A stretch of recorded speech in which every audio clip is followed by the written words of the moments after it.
We'll call this hearing to order, the first hearing of the 118th Congress for the House Committee on Oversight and Accountability. Welcome.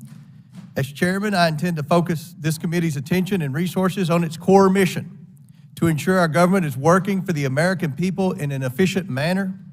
Agencies guard taxpayer funds from fraudsters and ineligible participants, and political leadership be held accountable for bad consequences of their policies.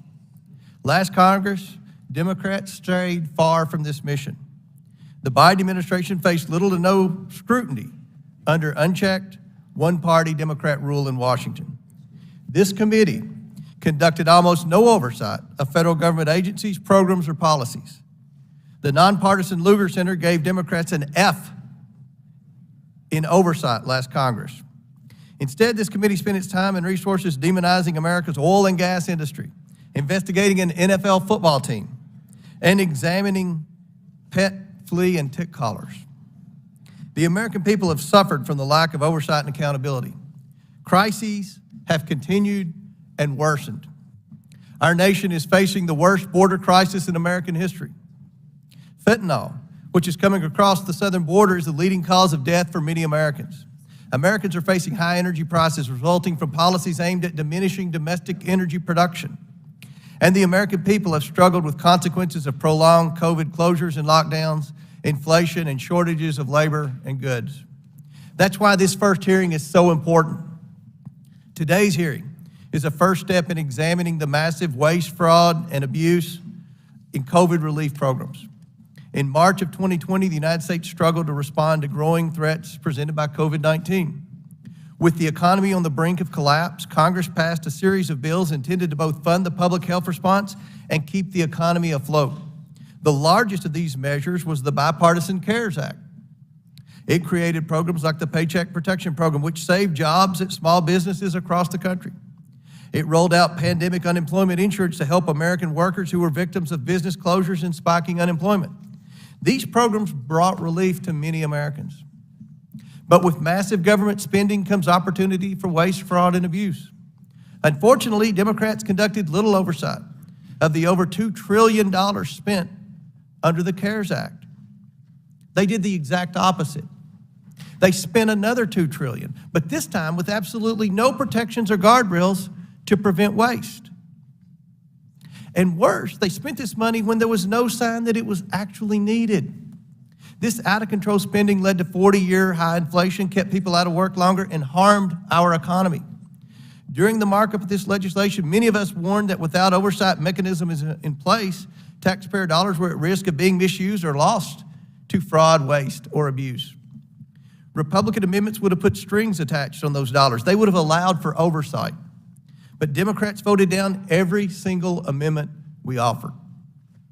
And what happens if there's no oversight? Nothing good. We've seen reports that between $163 to $400 billion in unemployment insurance benefits were paid out improperly. We've seen reports that between $76 to more than $100 billion in Paycheck Protection Program and economic injury and disaster loan programs were lost to improper payments. We've seen reports that $266 billion in improper payments were made by Medicaid during the pandemic. That's why we're having our first hearing of the new Congress on waste, fraud, and abuse in pandemic spending programs. We will hold many more of these hearings on this important issue.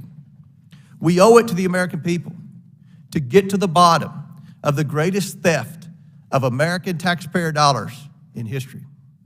We must identify where this money went, how much ended up in the hands of fraudsters or ineligible participants, and what should be done to ensure that it never happens again. This committee will evaluate the hundreds of billions of dollars in grants and loans doled out for nearly every agency in the federal government to ensure those funds were appropriately used to respond to the pandemic and not wasted on ineligible payees or unrelated matters. We will investigate the $189 billion in elementary and secondary school emergency relief funds, money meant to help reopen schools and address learning loss. Instead, these funds were often used on unrelated expenditures and even to push divisive ideologies onto our students.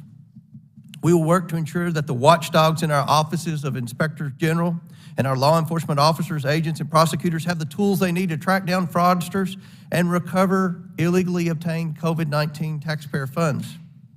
This committee has for too long stood on the sidelines while taxpayer dollars were wasted by bureaucrats whose only priority is getting money out the door.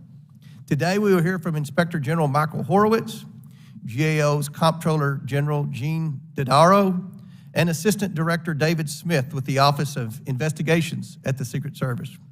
Thank you all for being here to testify about your efforts to conduct oversight of pandemic funding. I now yield to Ranking Member Raskin for his opening statement. Mr. Chairman, thank you kindly. Our committee's purpose is to ensure that government is effectively delivering on its promises to the American people. And as the new ranking member, I'm eager to work with you and the rest of the committee in carrying out this shared responsibility in a thorough, serious, nonpartisan, and even-handed way.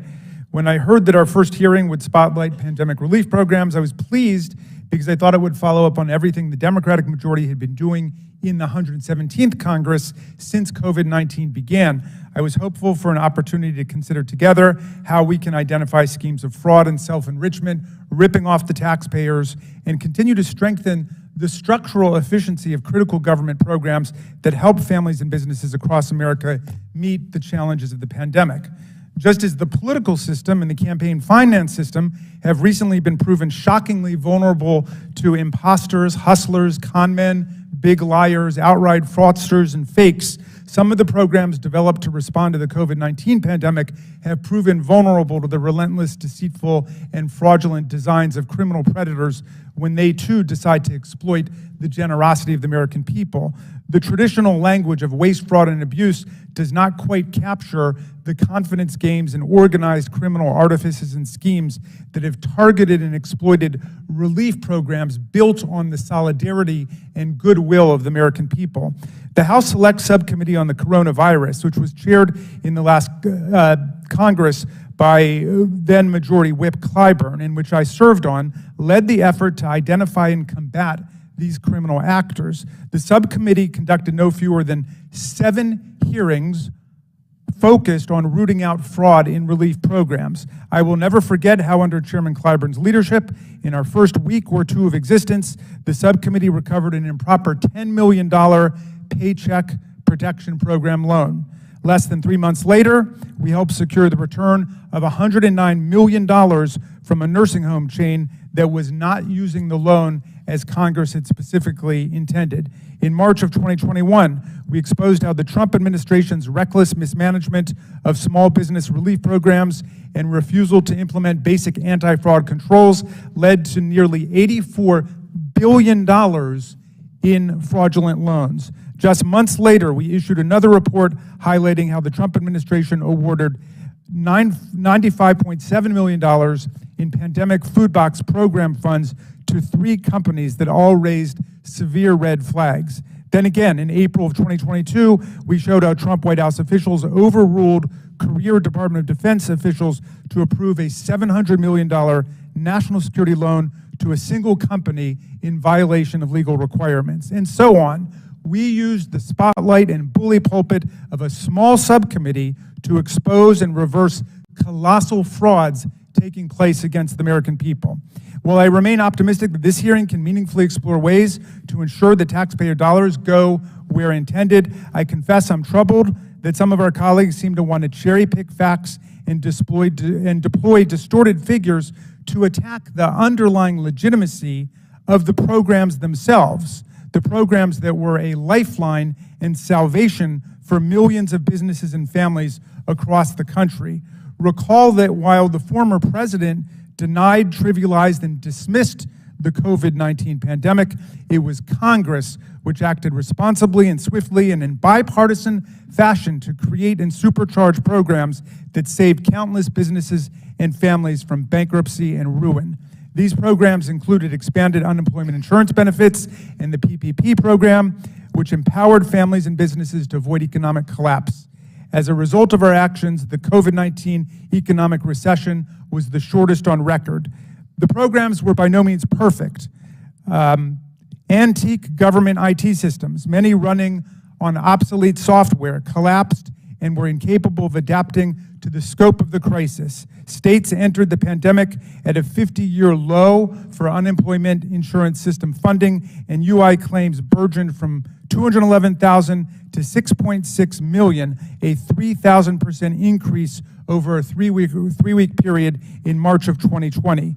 People unsure of how they would pay their housing or medical bills panicked as they waited hours on phone calls for customer service representatives or reached endless busy signals in unemployment insurance purgatory.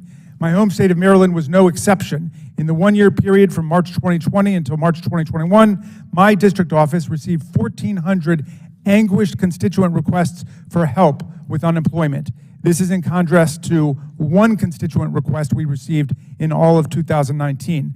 Congress asked agencies and states to do the near impossible, and they did their very best. Expanded UI benefits kept an estimated 5 to 6 million people out of poverty in 2020 and 6.7 million people above the poverty line in 2021. The Center for Budget and Policy Priorities estimates that expanded benefits may have saved the lives of as many as 27,000 people in high-risk occupations who may have died from COVID had they not had access to benefits. Organized criminals and fraudsters took advantage of these circumstances by exploiting weaknesses in our IT systems.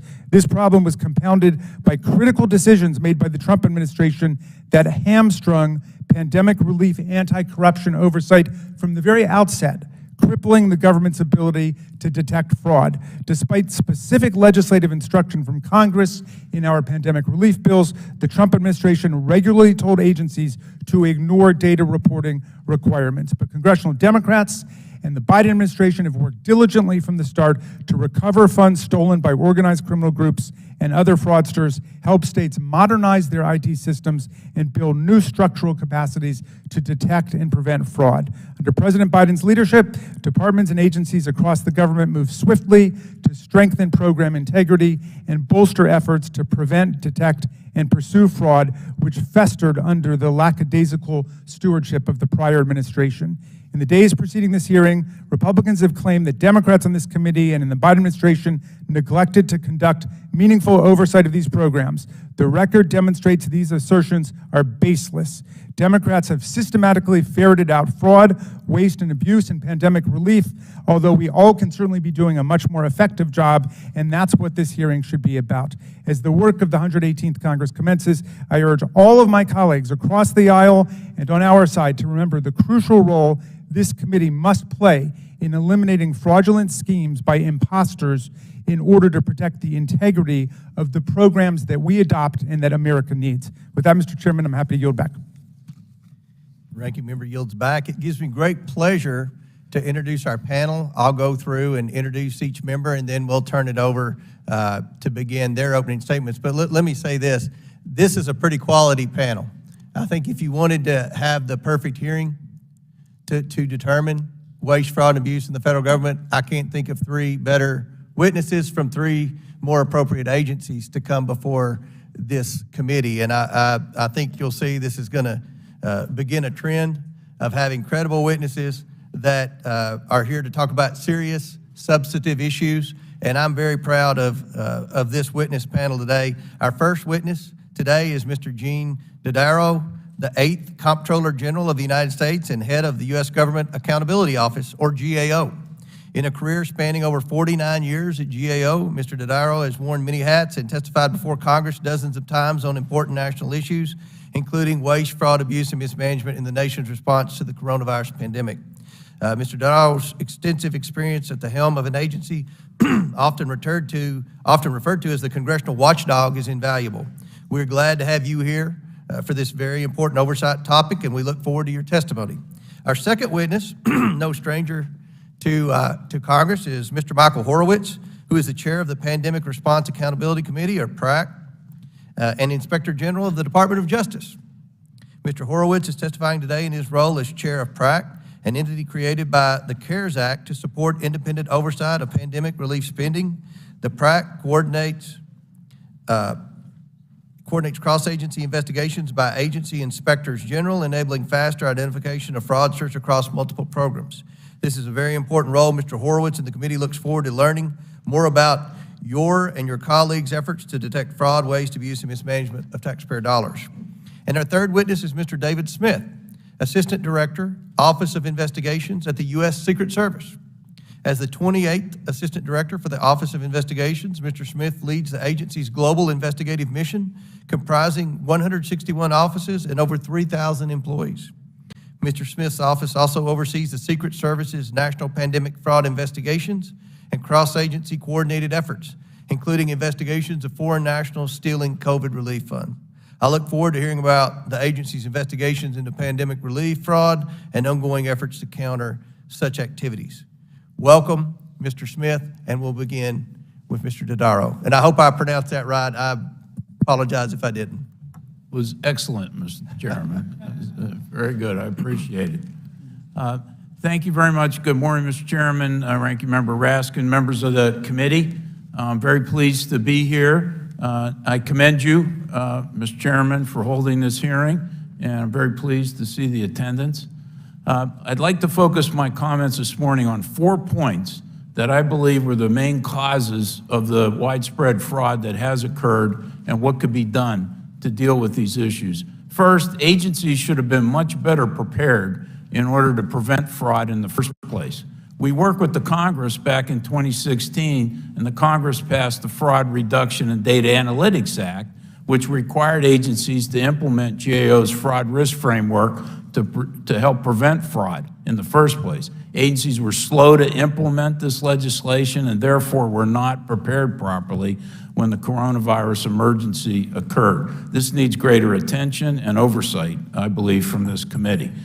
Secondly, the urgency in providing relief funds led to trade-offs that limited the ability to achieve accountability and transparency goals of the legislation. These trade-offs included allowing self-certifications and applications, limiting the amount of supporting documentation that applicants had to apply, and these trade-offs, along with internal control weaknesses within the agencies, made these programs much more susceptible to fraud than otherwise would have been the case.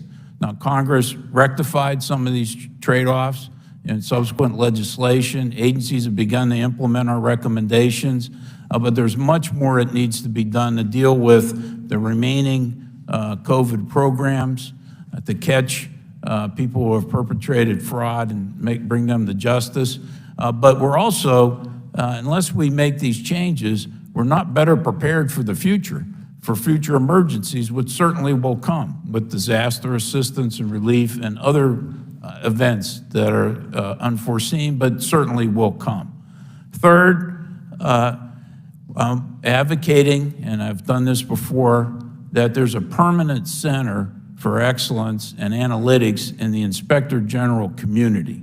Now, this first one was created back in the Recovery Act when we had the Great Recession, and that Recovery Operations Center helped prevent fraud and enable the IGs to work together because a lot of the fraudsters hit multiple programs as well, and this brought in great data analytics experience.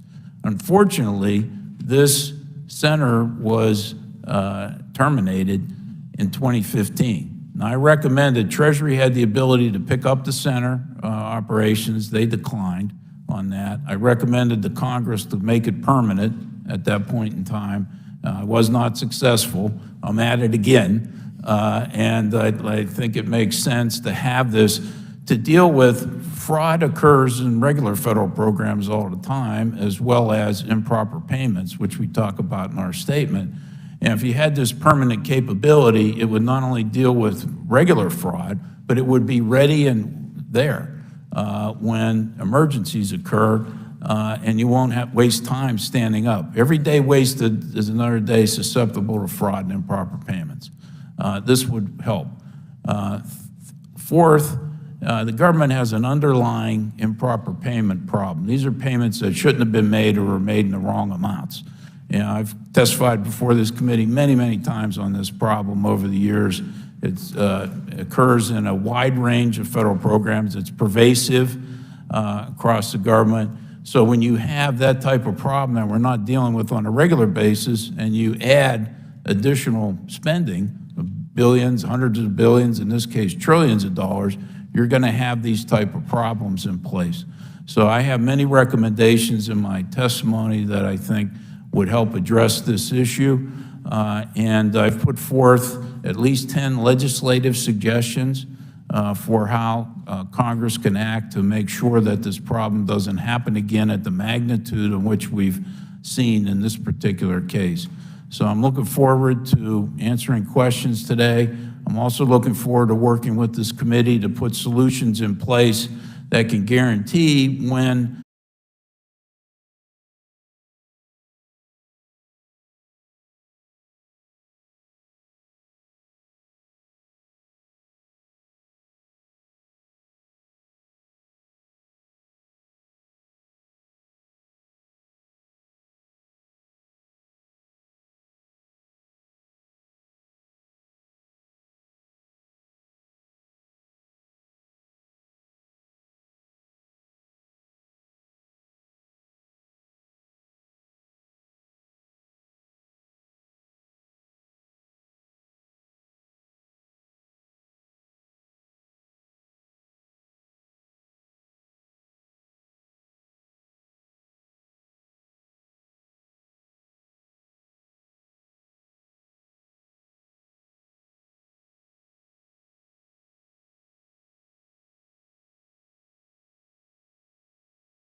before money went out the door.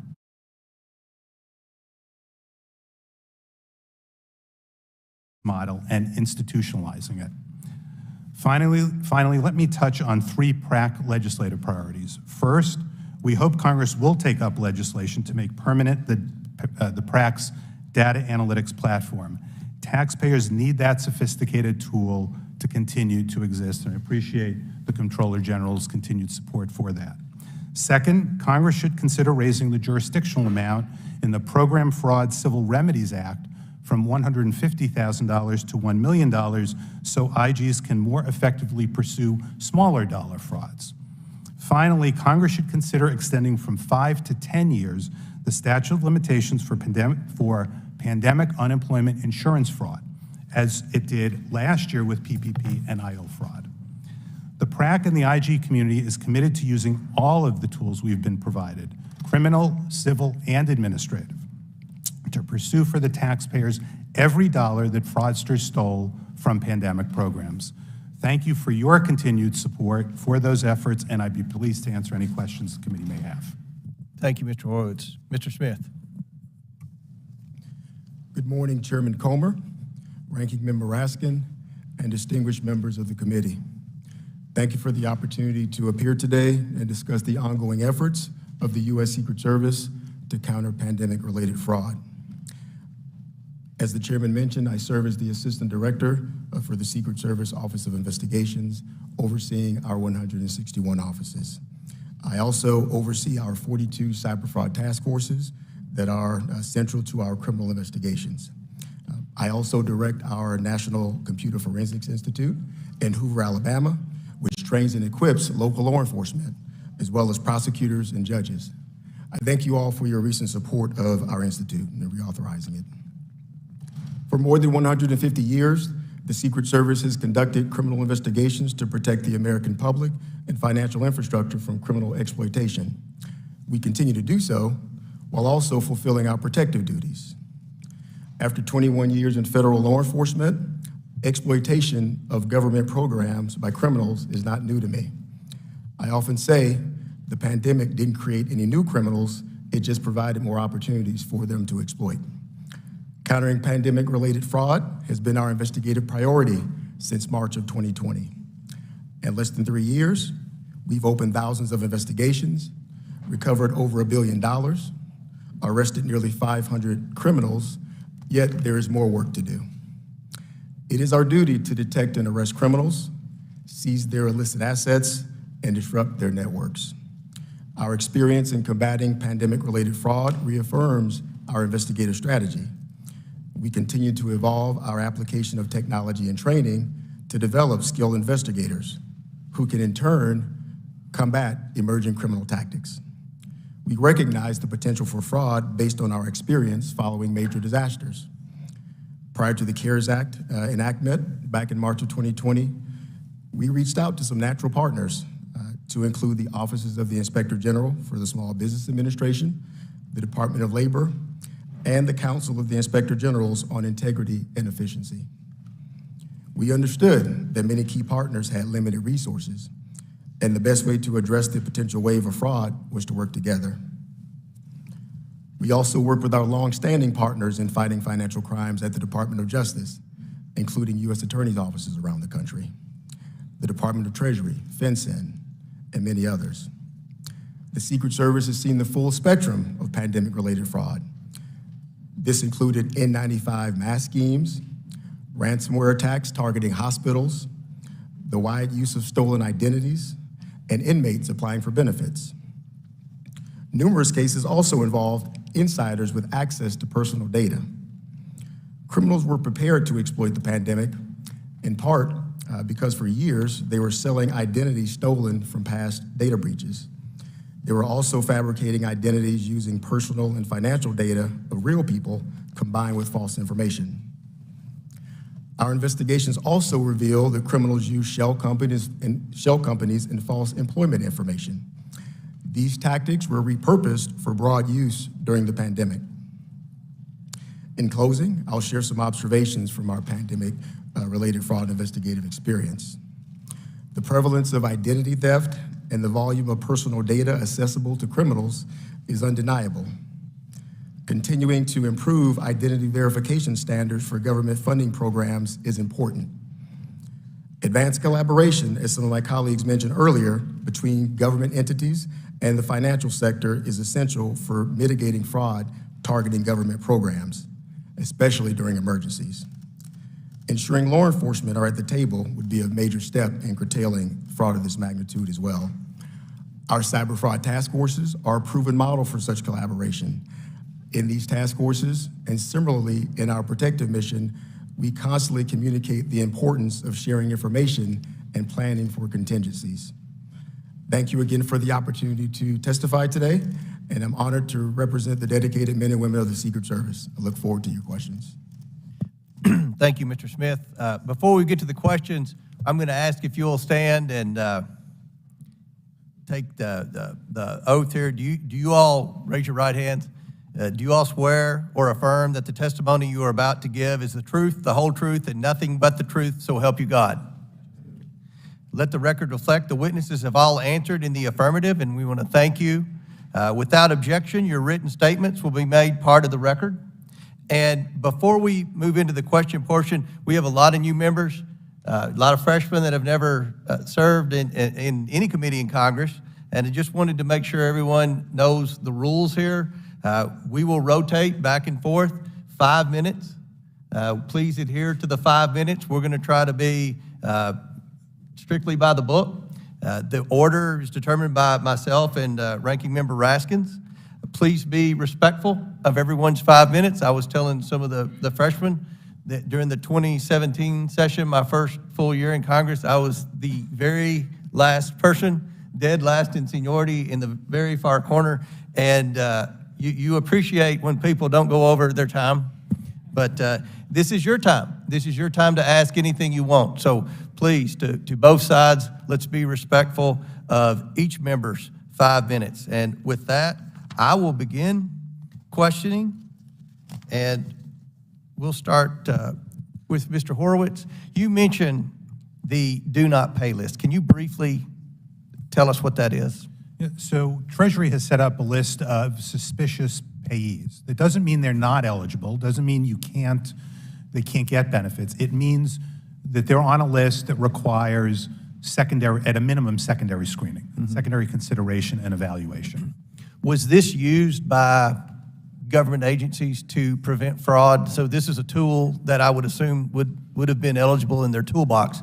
Correct. Let's say the Small Business Administration or some agency that was doling out a lot of money really quickly. Did they utilize the do not pay list? They did not, and the issue there is we've heard over and over again at the time, well, we needed to get the money out right away, there was an emergency. No dispute about that. We needed to get the money out right away, there was an emergency. It gets back to what the Comptroller General said, you need to be ready for that. This list was sitting there. This was not anything that would have taken much time. There needs to be preparation. So let me get this straight. The do not pay list, I would assume that would be people that owe back taxes, people that maybe owe child support, There are a variety of reasons. convicted of fraud. Indicative of potential fraud, indicative of individuals who are in arrears in other payments. You can get on the list for a variety of reasons. So how many people do we know received money from the federal government that were on the do not pay list? I don't know across all programs. What I do know is from the SBA's PPP program, because almost $400 billion went out in 2 weeks Right. in that program. Of that amount, 57,000, 3.6 billion shouldn't have gone out right away. Not saying every one of those would have been denied, but at a minimum, there should have been secondary screening. So what would be involved? What would this SBA had to have done if we could go back in time to ensure that people on the do not pay list were flagged at least for further review? Well, frankly, interacting with the Treasury Department in advance to make sure that that screening was occurring, that data matching was occurring. Yeah, unbelievable. Mr. Dodaro, by the end of 2020, Congress had already passed 5 laws containing more than $3 trillion in COVID relief funds. More than $1 trillion had been flagged by GAO as at risk for waste, fraud, and abuse. Inspectors general and law enforcement officials were already highlighting concerns about COVID relief money flowing to criminals and other ineligible recipients instead of Americans in need. And the economy was improving. Nevertheless, Democrats insisted on $1.9 trillion more COVID relief spending through the American Rescue Plan Act, ARPA, putting those funds at risk in theft and the economy at risk of massive inflation and recession. So, sir, did we lose funds included in the American Rescue Plan to fraud, and were additional improper payments made at the ARP after the ARP was passed? Yes, I mean, the improper payments estimate, for example, for 2022 was the first year that the Paycheck Protection Program and the Economic Injury Disaster Loan Program made improper payment estimates. That was about $29 billion for PPP and about $7 billion, over $6 billion for the EIDL program. We had urged that those improper payments be made earlier in 2021, but they didn't make those estimates then. You encourage Congress to do that? No, the agencies. You We encourage made recommendations. What could to the Congress have agencies. done to have prevented this? As one of my legislative recommendations from GAO is that any new programs over $100 million, not billion, $100 million, be designated immediately because of this past problem to be susceptible to improper payments, and therefore make an estimate in the very first year of the program.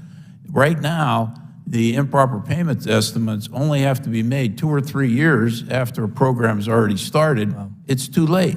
It's too late. And some of these temporary programs, they're all done.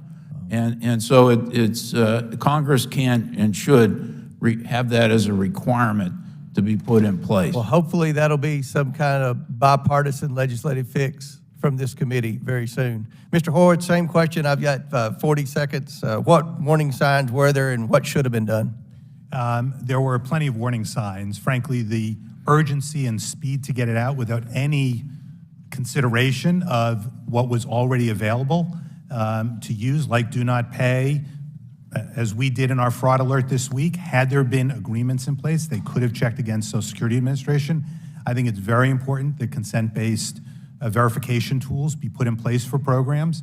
You need to know whether the applicant's eligible. You can't just self-certify, and they were relying on self-certification. Wow, thank you. I'm sure we'll have many discussions moving forward, but my time has expired, and I yield to the distinguished ranking member, Mr. Raskins, for 5 minutes. Mr. Chairman, thank you much.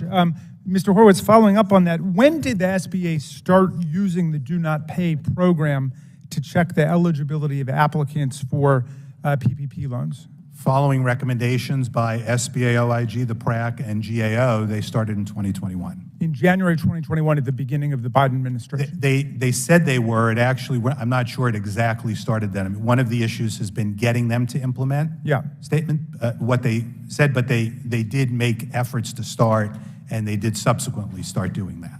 Great. Well, when we passed the CARES Act in 2020 and we created the Pandemic Response Accountability Committee, which you lead, the CARES Act included specific language directing the PRAC to create a user-friendly website to give the American people an overview of how pandemic relief funds were being spent, all the way down to the project community level. But guidance released on April 10, 2020 by President Trump made it nearly impossible to effectively track pandemic relief funding past the first distribution. And Mr. Chairman, I want to ask unanimous consent to insert the administration's April 10, 2020 guidance into the record. Without objection. So, Mr. Horowitz, how did this guidance affect the PRAC's ability to identify and prevent pandemic relief fraud? So in the CARES Act, Congress said that the PRAC needed to launch a website within 30 days. We did. Go to pandemicoversight.gov. You can see how the money's been spent. You can get to your local zip code if you'd like. We were challenged at the outset because OMB leadership decided to use what was already existing reporting tools in usaspending.gov, which we did not believe was sufficient. GAO did not believe was sufficient, and SBA and others, IGs, didn't believe was sufficient to meet the requirements of the CARES Act. The memorandum that went out that you mentioned put that in place, and it limited our ability at the outset to get the data we needed. For folks who followed our website from 2020 forward, you will see gradual additions to the website. Indeed, SBA wouldn't give us the information, this is an SBA agency issue, until September or October of 2020. We couldn't get much of any data from them because they were litigating FOIA lawsuits. Gotcha. So do you think that that guidance met the language and the spirit of the CARES Act requirements for tracking pandemic relief spending all the way to the ground? The public should know where money went. Congress needs to know where money went. You can't figure out whether a policy worked, whether it's been defrauded, who's accountable, if you don't know where the money went. Mr. Darrow, following the 2008 financial crisis, President Obama signed the American Recovery and Reinvestment Act to stimulate the economy and to get us out of the Great Recession. I think that was a $787 billion program, if memory serves. Do you think that that Trump administration 2020 guidance we're talking about effectively incorporated lessons that were learned from Obama's successful implementation of the American Recovery and Reinvestment Act? Not to the full extent that they should have been. The Recovery Act reporting required reporting from recipients, and the Recovery Act Board created that. So you had much more timely reporting than what you had under the guidance that Mr. Horowitz just talked about, which is using usaspending.gov. So, you know, they could have taken and some of those lessons, I think, so. Gotcha. So, well, Mr. Horowitz, then, did you at all express your frustration with this undermining of the CARES Act determination that the public have complete accountability and transparency? At the time we were meeting with, PRAC leadership was meeting with OMB and expressing the need to have better reporting portals than what existed with USA Spending. There are many issues with USA Spending. IGs have written about those that need to be fixed. GAO has written report after report about that. Those need to be fixed. If you want to find the best information that's out there, it's actually for the Coronavirus Relief Fund, which was the $150 billion in the CARES Act that went to the states. The reason that's there, that information there, is because the Treasury IG, working with the PRAC, created the recipient reporting portal. We couldn't do that. It cost us money. They cost them money. We couldn't do that for, you know, trillions of dollars. But that's what needs to be done. Well, I'm proud that we included those provisions in the CARES Act precisely to ferret out fraud, to try to prevent the waste and abuse. But it obviously requires leadership at the presidential level, at the very top, a commitment to making sure that everything is accountable and transparent. Thank you, Mr. Chairman. I yield back. Chair recognizes Mr. Gosar for 5 minutes. Thank you. Good seeing you, gentlemen. It's a pleasure to see you this morning. You bring up mandated regular reporting aspects as a big key. And Congress has dictated a lot to you, but Congress hasn't done their fair share either. So when you look at the National Emergencies Act, there's a requirement that the Congress meet every 6 months to have a detailed report. Instead of synopsizing this all over a year or a year and a half, it would be better to have these numbers on a basis every 6 months, having accountability. Would you agree with me, Mr. Horowitz? Yes, I think more regular reporting would be helpful, and part of that is getting the data, information from agencies to the public, to Congress in a timely fashion. Yeah. So, would you agree with that, Mr. Dodaro? Absolutely, absolutely. And it's part of our the National Emergencies Act that actually Congress shall convene to look at these expenditures and to have some reign over it. And I think that's part of our purview is the power of the purse. And so if you're not having accountability to this body, to this Congress, you're lacking in your jurisdiction of oversight. So I guess having said that, looking at what we have seen in this gobbledygook of national emergencies that date back, that are open to the 1970s, I don't know how you figure these numbers out. I mean, it's crazy. I just don't know how this works. So my question is to the American taxpayer, there's estimates of $560 billion of fraud in the COVID-19 funds. Do you agree with that, Mr. Dodaro? It will be a while before the full extent of fraud is known. Right. As I mentioned in my statement, there's been over 1,000 people have pled guilty or been convicted. There's over 600 charges still pending against people. The SBA IG has 536 active investigations right now. The Department of Labor IG is opening up 100 new cases every week. So this is going to go on for a while. There are definitely indications of widespread fraud, but it's impossible to estimate right now what the full extent will be. Time will have to unfold, and these investigations will have to be undertaken, because the definition of fraud is willful misrepresentation to get something of value that's adjudicated through a court or some other judicial process. Would you agree that a continual reporting would be better? A timely reporting to the jurisdictional committee like this one, or transportation, in regards to the amount of fraud, the numbers of fraud. What can Congress do to allocate? More streamlining those processes. Do you see a process that we can go forward with that? Yes, I mean, there's a regular process for the Inspector Generals to report semi-annually, but when you have extraordinary circumstances like we have, there could be more frequent reporting in those cases. But there's definitely benefits of having more frequent interaction and oversight by Congress with oversight bodies, the GAO and the Inspector Generals, in this case the Secret Service, because some of these legislative solutions that I've recommended could have been taken a lot earlier in the process. And so if we're rewriting the National Emergencies Act, would you be able to give us your inferences as to how to detail the changes? I'd be happy to look at the act and make suggestions. Okay. Yes. How about you, Mr. Horowitz? I mean, you always come up with great ideas. Yeah, absolutely. Be happy to. To Mr. Smith, do you see any aspects of, particularly from the Secret Service, where we can make some amends within the National Emergency Act? Thank you for the question, sir. As I mentioned in my opening, similar to our protective mission, which our brand is largely associated with, one of the central tenets of our mission is advance work. And as some of the co-panelists spoke about earlier, our cyber fraud task forces are a task force incorporating private sector, incorporating academia, and what we do is share information on a continual basis. So we don't wait until the president shows up in a district to establish relationships. We do that prior to that time.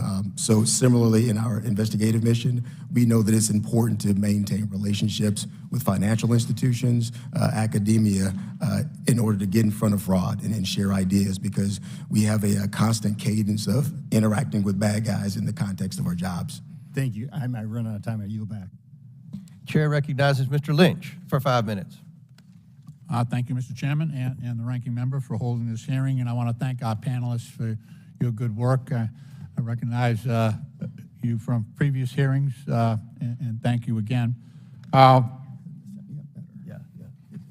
This was a difficult challenge from the very beginning, and I just want to take us back to the Trump administration's initial response. So back in 2019 and 2020, you know, Mr. Trump on January 24th, 2020, the day the second coronavirus case was confirmed in the United States, President Trump tweeted and again reiterated that, quote, "China's been working very hard to contain the coronavirus. It will all work out. I want to thank President Xi." And then went on to say that the coronavirus would be over by Easter. Based on what we know now, did those statements by the President of the United States induce the sense of urgency that the American people should have harbored with respect to this pandemic, Mr. Dodaro? I think that the actions that the Congress take showed the sense of urgency in passing the CARES Act back in March 2020 on a bipartisan basis. And I think that sent the right signal and the sense of urgency that needed to be addressed to those issues. You're exceedingly diplomatic as always. That's Mr. why I'm Horowitz. still here. Mr. Horowitz, and Mr. Smith, you want to take a crack at that question? Not particularly. Well, let me just say that let me just get down into the details a little bit here. Unless Mr. Smith, you'd like to add, no? Okay. I'm not sure of the division of labor within your agencies, but are any of you familiar with the Yellow Corporation during your investigations? No. Sorry, which corporation? Yellow Corporation. It was a trucking company, apparently, with political connections to the Trump administration. Are you familiar with that? I think that's the one that there was a loan given to out of one of the programs, and I think we Correct. we Let me looked, try to we refresh. looked at that issue. Okay, yeah. Yeah, Let we me looked just- at that. All right, thank you. Let me try to refresh your recollection. So the Select Committee, Subcommittee report confirmed that a $700 million loan to this trucking company that was politically connected to the Trump administration was given this $700 million loan, and Trump administration political appointees overruled Defense Department officials in that case to actually certify the company as a, quote, critical to maintaining national security, and therefore eligible for the loan. The company then went on to use the loan for long-term capital investments in violation of the CARES Act requirement. I was just curious if, I know you're familiar with it, do you have anything else you could add to that fact pattern? I'd be happy to provide our results for the record. I can't remember offhand, and I don't want to misstate. Okay, all right. Well, we could take that at a later time. What are the lessons learned based on how the Trump administration responded initially to the pandemic? Number one, I think there should have been more preparedness on the part of the agencies to prevent fraud. You know, Congress passed legislation in 2016 based on GAO's advice on how to prevent fraud in the first place. Part of this is there's a cultural problem. In most cases, the fraud issues, people think of the inspector generals and think of the Secret Service and GAO, but you got to prevent it in the first place. But the agencies were slow to implement it. Yeah. The OMB was supposed to create a working group to develop this. We issued a report in 2019, said the working group had never met and they needed to take more actions, number one. Number two, I think the other lesson learned for the Congress is to be careful about putting provisions in the legislation that make programs more susceptible to fraud, allowing, for example, the self-certifications, not using tax transcripts for others. So I think there's legislation there as well. Thirdly, the agencies that had not addressed improper payment problems. So they knew they had payment problems, and not addressing open GAO and IG recommendations make them less prepared.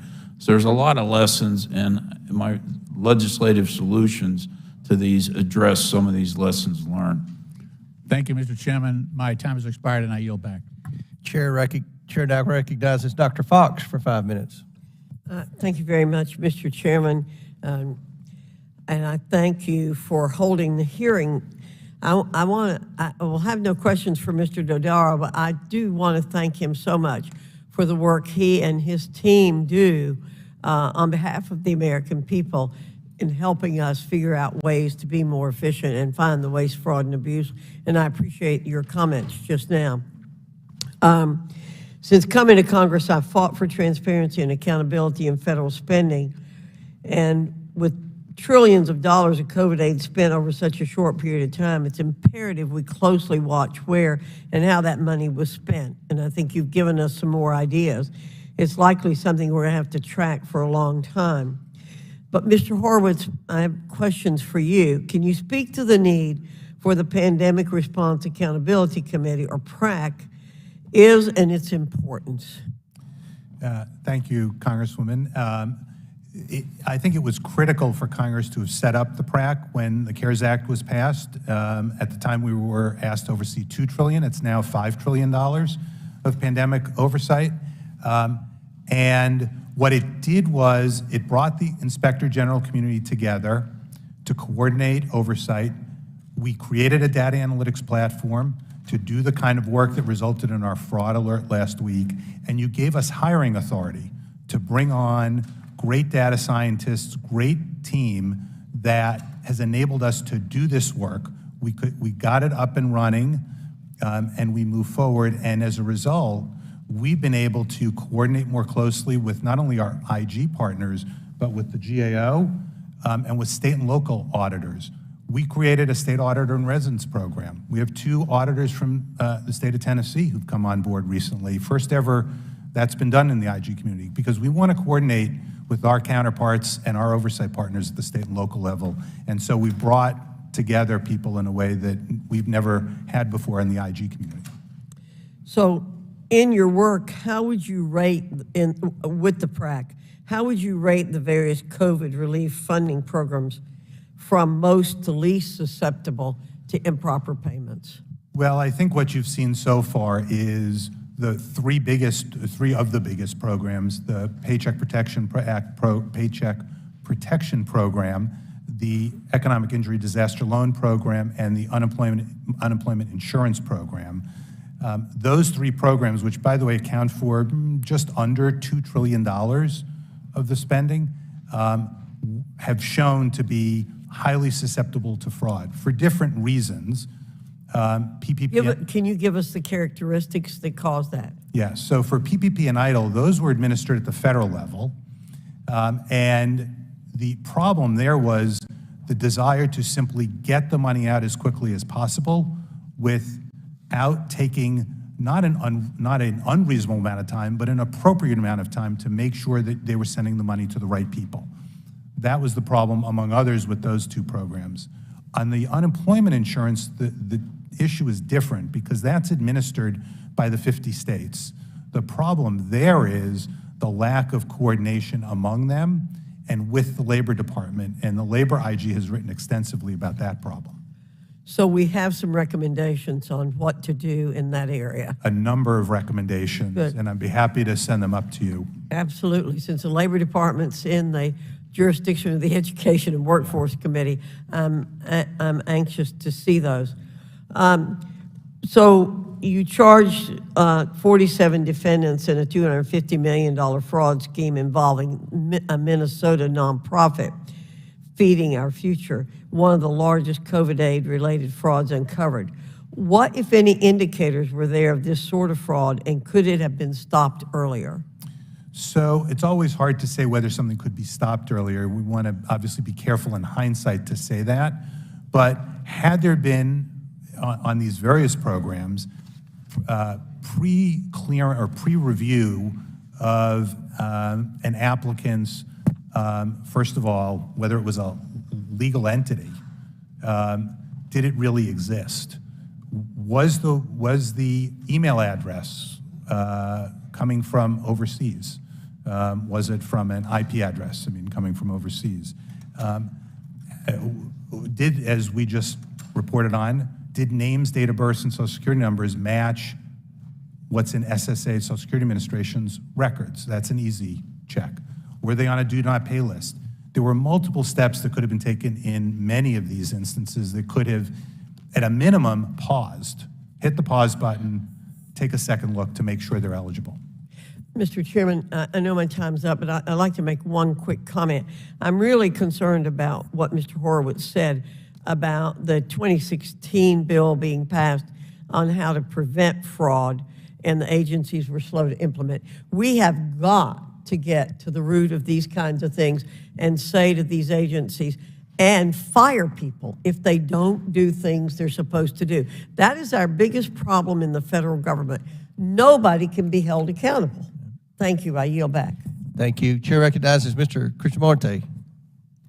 Thank you, Mr. Chairman.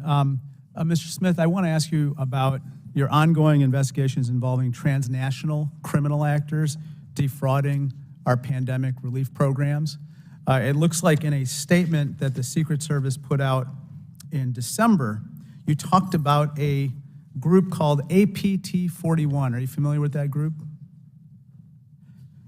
Yes, sir. And it says in your statement, APT 41 is a quote-unquote Chinese state-sponsored cyber threat group that is highly adept at conducting espionage missions and financial crimes for personal gain. Are you familiar with that?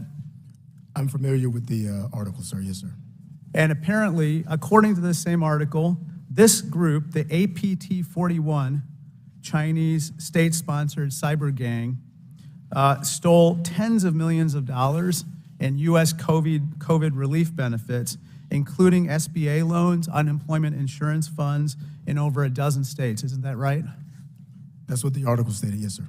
Now tell me, sir, since that article came out, I gotta believe that they've probably targeted a lot of states beyond a dozen. Can you tell us how widespread the geographic coverage was in terms of the number of states that they had tried to target? So again, I'm familiar with the article. Our National Pandemic Fraud Coordinator, who testified last summer, who I appointed to that position as a supervisor in one of our field offices. The spirit of what he was conveying was that it is unimaginable that organized transnational criminal organized groups did not look to exploit pandemic-related fraud no different than an American would. There are some commonalities between some of the thousands of bank accounts that we've seen used to move illicitly gained pandemic fraud resources that were also being used by some of those transnational criminal organized groups, to include the one you mentioned. It is also worth mentioning when we do have cases that involve transnational criminal organized groups or state-sponsored entities, we do employ our Let me partners stop at you the there. Okay, we've now established APT 41 is a Chinese state-sponsored cyber gang. Now let me just turn your attention to Russia. Have we identified any Russian state-sponsored cyber gangs involved in pandemic fraud? A lot of the Russian underlying pandemic-related fraud has to do with folks dealing in identity theft. So for decades, we've known forms wherein people State-sponsored, though. Are they state-sponsored? Sir, the Secret Service focuses on financial crimes. Whether or not an entity is state-sponsored or not is generally not why we tend to focus on them. We follow money, and if that leads us to a state-sponsored actor, we don't stop the case, but we then employ our partners at DOJ. And have you come across that link yet? In other words, that required a referral to DOJ? The referral to DOJ is actually part of the task force the DOJ started at the beginning of the pandemic. So there are cases wherein we have some linkages or commonalities between cases we're working for financial crime reasons, and there may be a state-sponsored actor that has some commonalities there. Okay, so now we've established that there have been Chinese state-sponsored cyber gangs as well as Russian state-sponsored and linked to the state individuals who've committed pandemic relief crimes. Sir, what I said was that there are commonalities between some of the accounts and other indicators we've seen. That's what I said. Okay. Now, with regard to APT 41 in particular, in your statement, I'm sorry, the U.S. Secret Service's Yes, sir. statement, it said it was quote-unquote state-sponsored. Now, have you been able to identify any evidence that the Chinese Communist Party ordered or asked this particular cyber gang to commit this fraud, or do we have evidence that they just merely looked the other way and permitted them, knowing them, to have committed this fraud? Sir, I have no evidence as to what the Chinese government ordered a transnational criminal organized entity to do.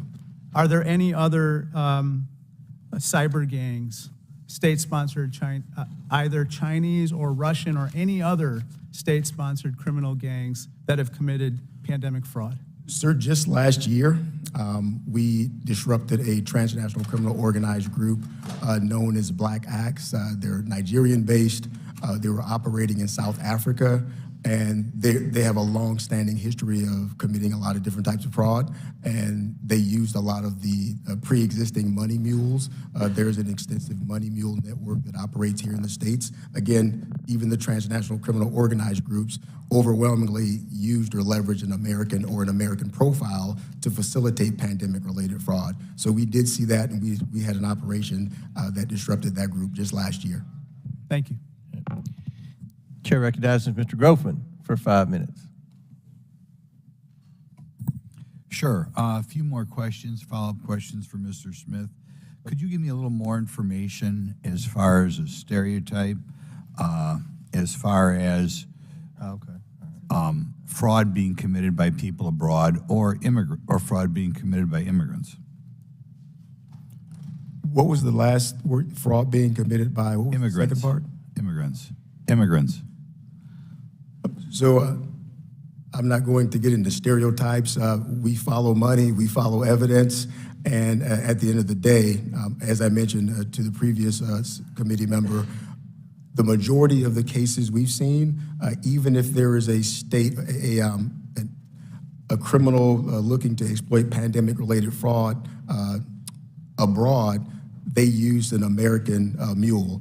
We had certain campaigns that our cyber fraud task forces communicated to don't be a money mule, whether witting or unwitting, because what we saw was a lot of Americans being utilized to move money abroad, because the criminals didn't know that overwhelmingly what we were looking for were, American bank accounts, American identities to issue money to. So they used that and leveraged an extensive network of money mules that preside overwhelmingly here in the United States to get that money into their hands. Well, there would be an example.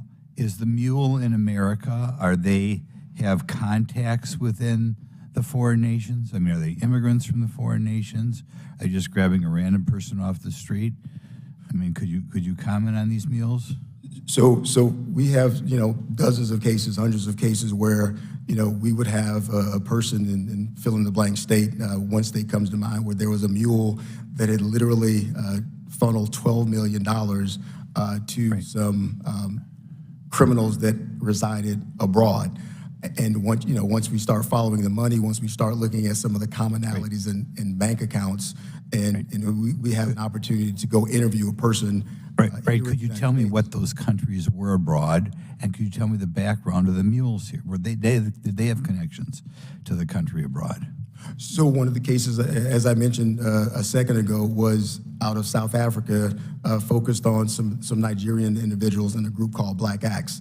That case I just mentioned with the $12 million was one of the cases wherein a money mule sent money to accounts that were operated by Black Axe. And I want to impress upon the group here Money mules are not a new concept. Like there's an extensive network of Right, people right, right. looking to You're not take advantage of- answering my question. Sir. Presumably, they got these mules somewhere. Okay, you mentioned Nigeria, you mentioned South Africa. Were the people who did the work in America connected in those countries in any way? Were they immigrants from those countries? Were they just random people they found on the internet, or were they immigrants from those countries? Not necessarily, sir. I know not necessarily, but does it happen? And how often does it happen? Overwhelmingly, in our experience, that does not happen. People just take it. Criminals just take advantage of folks looking to make a quick buck, and the pandemic offered that opportunity with the amount of resources that were made available. Okay, now in general, Mr. Horowitz, I can think of flaws in these programs that the fraud would be almost predictable. But can you tell us in the future what things we can do in programs so the fraud is not committed so easily? So I think one of the easiest things to do that wasn't done is to prepare, as the Comptroller General said, by employing verification tools, identity verification tools. The amount of identity theft was extraordinary here. And it needs to be addressed because we're not only talking about when that occurs, theft from a government program, theft from the taxpayers, but for anybody who's been on the receiving end of having their identity stolen, you understand how you're victimized in that way. And just in the fraud alert we indicated, we now have 200,000 Social Security numbers that were used that we need to follow up on to see if those individuals' identities were stolen. So in other words, the money is going to someone other, is going to an account or something other than the person who's committing the fraud. Correct. So what's happening is individuals are claiming that they are the person whose name's on the application, whose date of birth is on the application, and or whose Social Security number is on the application. When we checked and went to Social Security Administration to ask them to verify it, a check they can do, we entered into that. They were doing large-scale verification for us.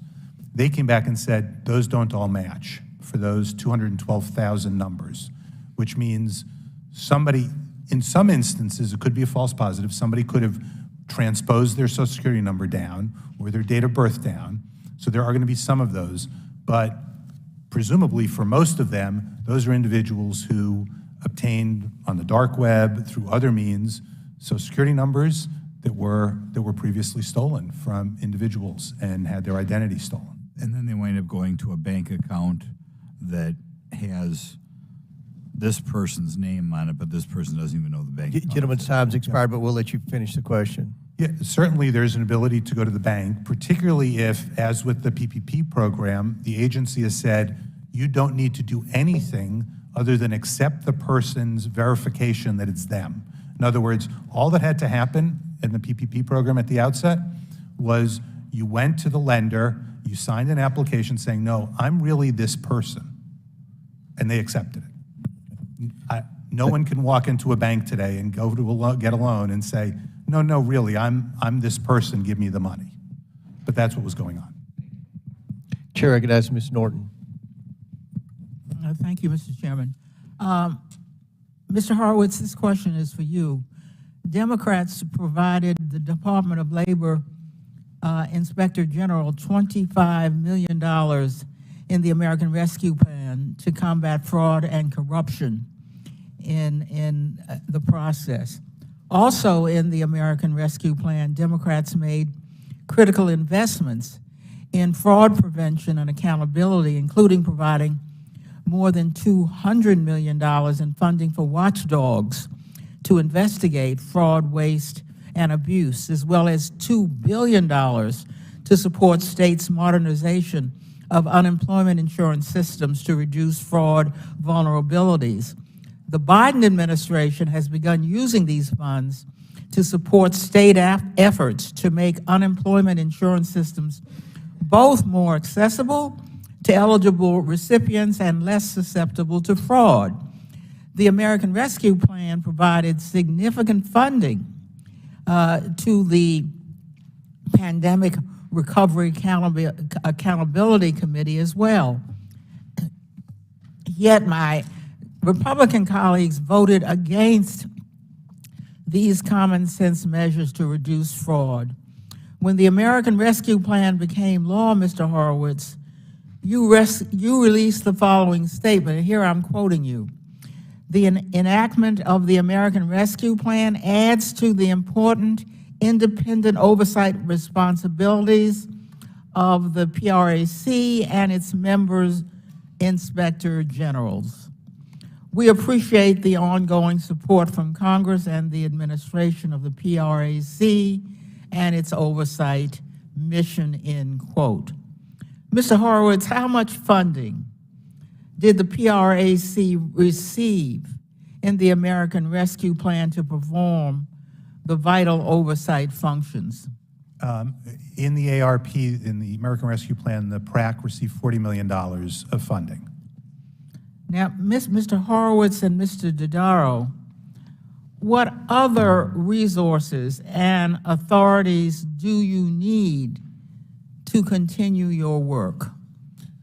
So, as I mentioned in my written statement at the outset, I think very important to continue the data analytics platform. That $40 million that was in the American Rescue Plan covered our ability to start the data analytics platform we have in 2021. It's funded through 2025, but we sunset on September 30, 2025. We turn the key off at that point, unless it's extended. Congress invested $40 million to fund that over 4.5 years. That's $15 million, $16 million we're spending right now. Just the fraud alert alone this past week, we identified $5.4 billion of potential fraud. That's 360 times the amount of money that we spent this year, or spending this year, to run our data analytics platform. In other words, it would take us 360 years of spending at that number to add up to $5.4 billion. So that, I think, is very critical. Yeah, I would agree. I want to throw my support behind the establishment of this platform, a data analytics platform. Right now, it only applies to pandemic spending, and it's going to expire. This happened back after the Recovery Act, as I mentioned in my opening statement, and it was a very effective process then, but it expired in 2015. Now, if it had been in place at the beginning when the CARES Act was passed in 2020, I think we could have saved a lot of money and prevented fraud or went after it earlier. But it wasn't established to the American Rescue Plan in 2021. So by that point, hundreds of billions of dollars have been already spent. So I think this is a prudent investment on the part of the federal government to have this capability in the IG community on an ongoing basis. It will more than pay for itself many times over. In addition to the funding, Democrats included funding to the American Rescue Plan to provide grants to states to engage their local community organizations that represent those eligible for benefits. The goal is to help states learn how to more effectively reach these traditionally underrepresented and under-resourced communities. So may I ask you, Mr.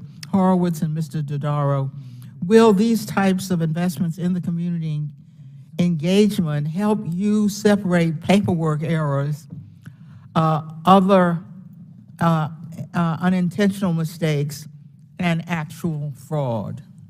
I think it's important to recognize, and we have ongoing work, so we're going to be looking at that issue to see how effective labor is working with the states and with those entities. So that's very important. You know, today we focused a lot on the fraud part of the unemployment insurance program, but on the benefit side, there was lack of timely benefits that were given to people. We found also some disparities in terms of how different people, different races have been treated. So there's a lot to be done in the unemployment insurance area to make sure there are timely payments made to the proper people in a balanced, equitable fashion while stopping fraud on the other area. Now, we've added the unemployment insurance program along with the PPP and the Economic Injury Disaster Loan Program to the list of high-risk areas across the federal government. The unemployment insurance area is badly in need of transformation, not only in dealing with these community organizations, but the IT systems in the states are terribly antiquated and not capable of executing this type of program in the future until they're modernized. Thank you. Chair recognizes Mr. Palmer. Thank you, Mr. Chairman, and I thank the witnesses. To date, do we know the full amount of improper payments, COVID funds, Mr. Dodaro? There are estimates that have been made on the unemployment insurance area in 2020. The estimate was improper payments was $78 billion, up from about $9 billion in 2020. And then there was another $18.9 billion of improper payments reported by the Unemployment Insurance Program for 2022. And that was a 22% error rate. Yeah. And the year before was an 18.9 error rate. Prior to the pandemic, it was about 9%. And the PPP and idle areas combined is about $36 billion. So we're talking $135 billion. Yeah, just in those doing the few math in programs. my head, Yeah. as you know I like to do. Yes, I do. It appears to me that some federal agencies might not have been as forthcoming with information as both you and Mr. Horowitz would have needed. Small Business Administration potentially violated federal law by failing to respond to the GAO's request. Has that been the case, that they've not responded to your request? It was early on in the start. It's gotten much better. And I actually had to go and back in 20 and 21. I testified before the Coronavirus Select Committee, and I had called the chair and ranking members of the small business committees, both the authorizers and the appropriators, to get help. I mean, we couldn't get any information out of SBA at all. And it wasn't until later there was a lawsuit where they had to then disclose the amounts of loans. Now it's gotten better. Well, one of the problems is that the unemployment insurance programs authorized under the CARES Act were excluded from the program's total reported improper payments because they were not in existence for more than 12 months. And these programs represented about 70% of the unemployment payments in 2020. Should Congress consider legislation to reform the improper payments reporting periods in order to more accurately track the COVID relief funds and in the future if we have to have this again?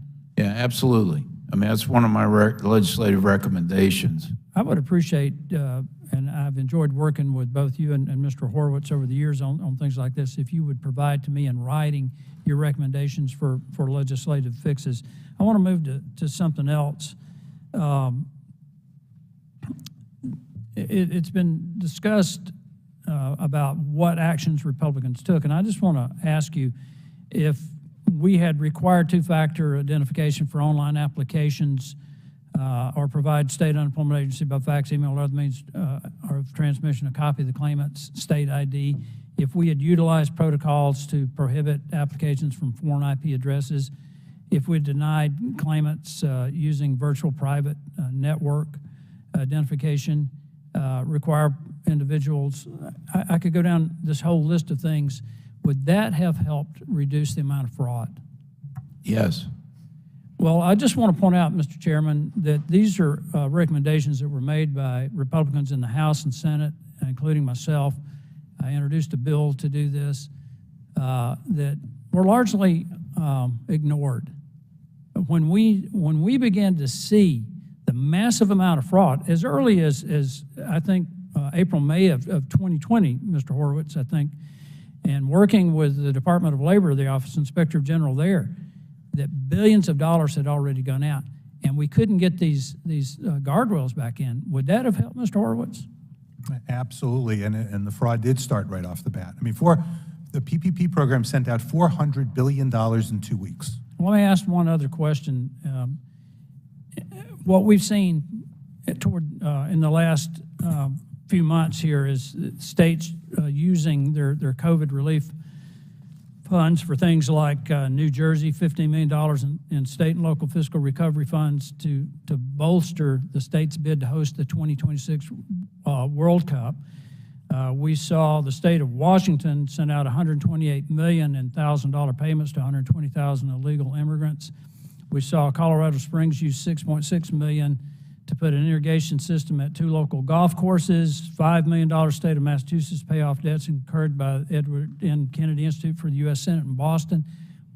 Are any of those improper uses of funds? I mean, I know we wanted to give them flexibility, but isn't that a little bit out of the box? Yeah, well, there are broad uses authorized in the legislation for that money. We're looking at it right now, and so we'll try to identify those areas. They may be out of bounds legally, but it reminds me of the Recovery Act, when there was a lot of questions about the use of the money, whether that was appropriate or not, when it was really, legally authorized, because the government gave great flexibility to the state and local community to make decisions. The other issue you have to deal with always at the money at the state and local level is fungibility of the money. Well, they didn't have that early on. And Mr. Chairman, I think this might be something we want to look into, because it's not just the fraud, it's the improper use of some of the funds. And my time has expired. I always enjoy hearing from you guys. I yield back. Absolutely. Chair recognizes Ms. Ocasio-Cortez. Thank you so much, Mr. Chairman. This hearing is called Federal Pandemic Spending, a Prescription for Waste, Abuse, and Fraud. UI, unemployment assistance, the Paycheck Protection Program, all of it. And in the wind-up to this hearing on January 13th, I see that the chair sent several letters to 3 states, Pennsylvania, California, and my home state of New York, with serious allegations of widespread fraud and abuse. But I'm curious a little bit about how we got to these 3 states. Mr. Daddario, if you were auditing or investigating what went wrong in states in the distribution of pandemic-related unemployment insurance, how would you go about choosing which states to examine? Well, we would look at a number of factors. One would be the amount of money that would go there. We would look for geographic distribution of the programs. We would look for other characteristics of state programs, a number of claims, for example, that have been there. And so we would take a nationwide sample. And even, in your experience looking at perhaps even something like a per capita approach or in your expertise, if you had to estimate some of the top candidate states, what do you think some of those states would be and why? And again, more on like a per capita level.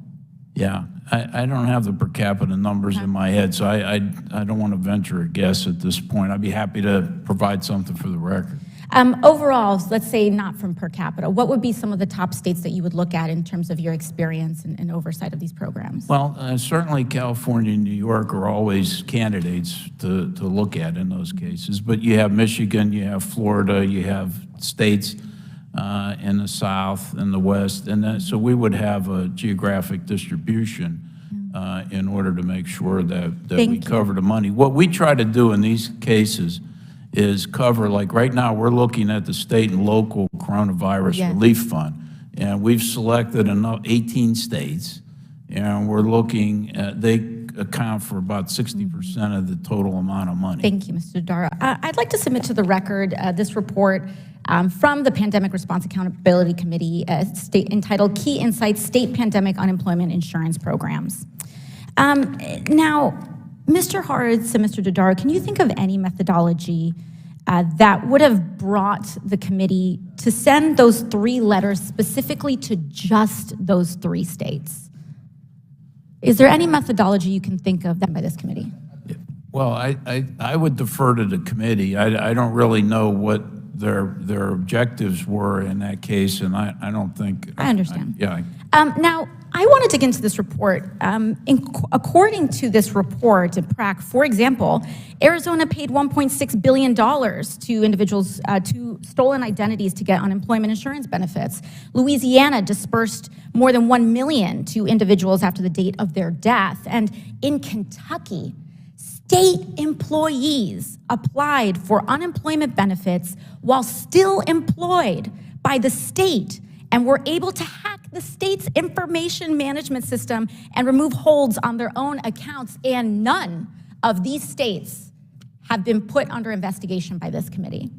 I find it very interesting because, as was stated at the beginning, the bipartisan nature of oversight is what gives it its power. And what we are seeing are investigations into, and I believe that the methodology for these 3 states is highly questionable. I ask for this committee, if we're going to perform oversight, then let's perform oversight. Congressional Democrats are ready to perform that oversight and help our constituents get the benefits they need to pay their bills. And I think that there's no shortage of members of this committee who are willing to stand up to their own party when it's necessary. But I cannot, for the life of me, understand why the majority would send these 3 letters just to these 3 states that leave us with no other conclusion that there may be some rank partisanship in this investigation. Committee Republicans, I ask, if we're going to start off, let's do it right. And with that, I yield my time. Before I yield back, if the Ms. Ocasio-Cortez is willing, I would love to join in a joint investigation of the Kentucky unemployment system and New York unemployment system if you wanted to do that, a joint probe or whatever. I would love to work with you on that, or any of the 50 states, because I believe it's a problem in all 50 states, especially Kentucky. You're exactly right. Chair recognizes Mr. Higgins for 5 minutes. Thank you, Mr. Chairman. We knew there'd be fraud because fraud is always connected to money. I supported the CARES Act. That was the nation's initial response to the new virus. We didn't know what it was. The CARES Act was our effort to respond and to help American families and American employees remain financially stable while we endured the impact of this unknown virus. So here we are into year 4 of 2 weeks to flatten the curve, and is very well falls upon this committee under Republican majority to begin conducting meaningful oversight into the massive fraud that was no doubt staged to take place when you start rolling out programs with trillions of dollars. Some estimates as high as $7 trillion, the total economic commitment from the United States of America. American treasure, $7 trillion. That's 7,000 billion. It's 140 billion per sovereign state. There's an average of 62 counties per state. That's over 2 billion per county.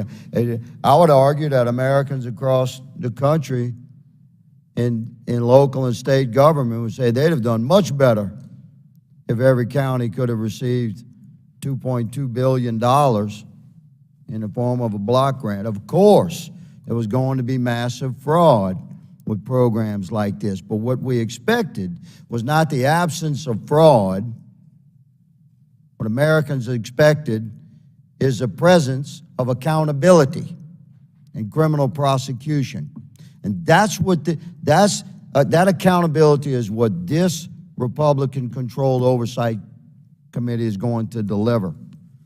We know fraud is not born in the mechanisms of man. Fraud is born in the heart of man.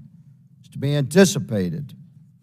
The gentleman referred to certain trade-offs between urgency and processes that were put in place as these trillions of dollars were set to be dispersed. Well, may I say that we anticipated this, but some of us, in order for the most conservative of us to support a $2 trillion response to this unknown virus, we insisted that this money be made available through local banks and credit unions, and we pushed the SBA product out through, my recollection is about 4,500 lending institutions that had never handled SBA product before. We wanted and we insisted that regular Americans would be able to communicate directly with the bankers they knew to access this assistance. So we knew it was ripe for fraud, but we expected criminal investigations to take place, and we expected people to be put in jail. Accountability for criminal acts generally begins with a suspicion and a report at the local level of fraud, theft, forgery, identity theft, etc. That leads to an investigation, should lead to an arrest, should lead to prosecution, should lead to conviction and incarceration. May I say, America would be just fine had we witnessed that kind of accountability. But it has to be pushed out of congressional investigations. That hasn't happened for the last 3 years. It will happen now. Director Smith, sir, specifically regarding investigations, that it's understandable that the most massive cases will be prioritized, millions and millions of dollars, but according to my research, the vast amount of fraud that we have witnessed is primarily from smaller cases, and I've been advised that they've gone ignored. Can you speak to that, sir? What are we doing at the federal level to assist local and state investigators to go after these smaller cases? Sir, as I mentioned before, we follow money, we follow evidence, and one of the things that I talked about in my opening was the Secret Service training state, local law enforcement professionals at our National Computer Forensics Institute. It's the ultimate teach a man to fish, if you will. We train thousands of state and local law enforcement professionals every year to be able to investigate cases locally. I was just down in the chairman's home state last week in Kentucky, talking to some of our cyber fraud task force partners, and they were actually briefing me on cases they were working at a local level that were focused on elder abuse and some pandemic-related fraud. So we are a federal law enforcement entity, but we do have a responsibility to help train, equip, and resource our local partners who help us in every aspect of our mission to be able to build their capacity locally. Thank you for your response, Director. Mr. Chairman, I yield. Chair now recognizes Ms. Porter for 5 minutes. Good morning. I have questions about unemployment insurance. Mr. Dodaro, could you read this headline for the room?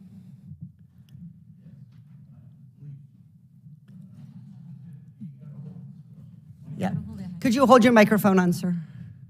I'm sorry. California's EDD unemployment system disaster, predictable fiasco. Thank you. Mr. Horowitz, could you please, we're going to get everyone in on the fun. Mr. Horowitz, could you please read this headline? There is no way I can read this headline Okay, because I'll I read didn't it bring for my you. glasses with me. EDD's new software has thousands of defects, some critical. Mr. Smith, we'll see. It's also an eye test in case you need to get a checkup. Can you read that for me, Mr. Smith? It says the North Carolina Unemployment Agency is a broken system. A broken system. North Carolina Unemployment Agency, a broken system. Mr. Horowitz, do these headlines seem familiar? Do they seem representative of the problems regarding unemployment system during the pandemic? They do. They do. Would it surprise you to know that all of these news stories are from 2013 and 2014, long before COVID-19 was a problem? Not at all. This has been an issue that GAO has spoken about for decades, maybe. I'm not sure if it's that long, but certainly we have as IGs as well. The unemployment insurance system needs to be fixed. I could not agree more. So let's talk about that and how we can fix it. What these headlines show, of course, is that, as you said, state unemployment agencies have long had problems getting help to people who need it and preventing our tax dollars from ending up in the wrong hands. When the pandemic first began, we needed to deliver relief quickly. But due to chronic underinvestment in technology and systems at states that administer programs, we saw the same problems with waste, fraud, and abuse that we've seen for decades under Democratic and Republican presidents in blue states and red states. Mr. Dodaro, I want to talk about the GAO's high-risk list. What is that? A high-risk list was originally created to identify for the Congress and the administration areas across federal government that we believe were highly susceptible to fraud, waste, abuse, and mismanagement, or in need of broad-based transformation as it evolved. Did GAO identify unemployment system, UI, as a high-risk program? Yes. When? In 2022. June of 2022. In June of 2022, the year before unemployment was added to the high-risk list, do you know what the rate was of overpayment for unemployment insurance? It was, in 2021, it was 18.9%. Great. And according to the Department of Labor, before you put it on the high-risk list, it was about 15%. In 2019, it was about 9.5%. In 2018, it was 12.1%.